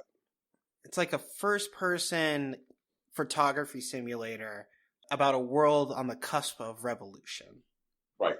And when you get these like different missions and different assignments to take photos, oftentimes like the way you'll have to position yourself physically or what you'll have to do with the camera will, you know, like cause you to capture something which like really evokes the, you know, like dystopic quality or the apocalyptic fucking nature of it. But like you don't get like so bogged into feeling shitty about it because you have so much control over your camera in this game. The mechanics soften the heavy content. Like, would you agree, Rocky? I can accept that. Yeah. If it was like very, very low impact to fuck with the camera, I think I would probably just get like stuck going like, oh god, look at all those fucking guys. You know, like the prime minister's not even here. You know, like he's on vacation. But like, it's very easy to get like lost in fucking with your camera, and especially with the DLC shit. I feel like one of the things that it does very well, both as like, you know, a video game as well as like Cyberpunk, is that you're not especially powerful as like a particular character in this world, but you are very specialized into this one thing. You are empowered to take photos and share them in a way that probably only you can because you're here and you can do these things. And the game is like technical enough that it has you focus on your task of photography while like skilled enough to really take advantage of the situation that you're currently placed in. It feels like something that only you can do as a character. The music fucks hard. The music Yes. The music fucks super hard. Rocky, when you were talking about like kind of like the pedigree of the game and like the idea that like, well, what if the Pokemon Snap and Fatal Frame had a baby? I'm like, okay, well, what if Pokemon Snap and Fatal Frame had a baby, but like Jet Set Radio was definitely part of that lovemaking? Maybe they're like a nice uncle, but I get what you're saying. Yeah. There is a vibe to the way that the aesthetic and the sound of that game, which like feels like some Dreamcast shit. If the Dreamcast had been around long enough to get heavy, this feels like it would have belonged there. Yeah. What a cool fucking game. True. So I feel like at this point, there's a couple things that I did on my list, which was to pull stuff off, which I'm going to put back on because we have discovered that this format is, I think, beefier than we anticipated. Speak for yourself. I always knew that this was going to happen. Yeah, honestly, same. Rocky and Tegan are smart, and I am not. And I would like to take this time to formally apologize to Harambe again. I'm sorry. Regarding the letter that I've received from the embassy of the nation of anime, I understand that I'm no longer welcome in anime, and I will observe the fact that I've been banished from your borders. I don't think that's what the letter said. But okay. You don't read Japanese, so, like, it's okay if you misinterpreted. That's fine. So I want to go ahead and I want to stick the stuff that I cut out back in. I would love if you guys vote now on your phones and, like, reach out to us and let us know what you thought of this format. Because I feel a lot better after a day of this than a day of the old shit, you know? I do know That's what you because you mean. didn't want to have a fake fight. Right, exactly. It also felt like in this format, we were able to, like, in a free space, if we did have grievances with a game, if we did have complaints with a game, it didn't feel like we had to hide them and hold them close to our chest because we still were invested in its position in something later. Like, we were able to talk about, like, what Ghost of Tsushima, you know, did right and did wrong. We were able to talk about what, like, you know, Crossing New Horizons did right and did wrong. So this felt good. I liked it. Well, I'm glad. That's the important part. Well, hopefully you guys liked it too. I didn't play enough video games this year. That's on me. So everyone, this has been our show. It's called Impossible Coin. We do it every week. You can find us wherever podcasts are found, but most of our stuff is on iTunes, Google Play, Stitcher, Spotify, and SoundCloud. Guys, one time for me, please. Fuck SoundCloud! Speaking of SoundCloud, the music that was at the beginning and end of this podcast was made by the man, the myth, the legend, Big SwSh. You can find his work on SoundCloud at soundcloud.com/BigSwShNJ, or you can drop him a line on Twitter at Illyry_Swank. Our logo is also a t-shirt, and it was designed by Lauren Moran. You can find her on Twitter at Lauren Moran, and consider donating to her Patreon. She does a good business. And we have one of those too, t-shirts, but also a Patreon. It's at patreon.com/ImpossibleCoinPodcast. That's where you'll get access to our artisanal show notes, our bespoke watch-alongs, and our essays on the things that we care about, which mostly include video games. But there's also anime and wrestling to come. Brian, you have a thing about a beverage, I believe. Well, I think that we also probably want to shout out Lauren Moran, who created our wonderful, wonderful logo, which is also a t-shirt. Or did I have a stroke and you say that? You had a stroke. You did say that. Yeah. I do want to give everyone an update because I know I said I'd, when I did the last, Zelda thing, I did say that probably I'd have an update in January. Obviously, I'm not going to have an update in January. It's probably going to be March. For sure. But I am working on it. And if you're upset at us about that piece of information, you can yell at us on social media. I'm on Facebook and Instagram. Brian's on Twitter. Tegan's on Tumblr. It's all Impossible Coin. No underscores or dashes or anything weird like that. You know, it's possible that it wasn't a stroke. It's possible, everybody, that I might be a little bit tipsy on this. Yeah? On this cider I made. It's potent. It's robust. Very dry. I made it with just a dash of black tea and honey in there, too.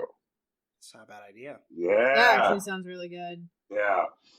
Like when I decided to get a little weird and throw some like black tea bags into the cider during the last day of fermentation, gives it a much more robust flavor. So you get like the tannins from the tea, and then because it's eating the sugar from the honey, it's a whole other flavor. It's a whole other flavor. It's like cider, and it's like mead. It fucking fucks. And if you want your own play space with beverages, I know somebody that makes it very easy to start doing the stuff at home, and that's Bruzy. And we can make it cheaper for you to start with Bruzy by going to bruzy.refr.cc/impossiblecoin to get 15% off your starter kit from Bruzy. And I do believe here's something that may be fun to fuck with. Brian, what if you posted your Bruzy recipes on the Patreon? That I could do that. I will do that. That might be fun. I will go ahead and I will throw up on the Patreon the proper ratios necessary to make the cider mead. Sounds delicious. Get on that Patreon.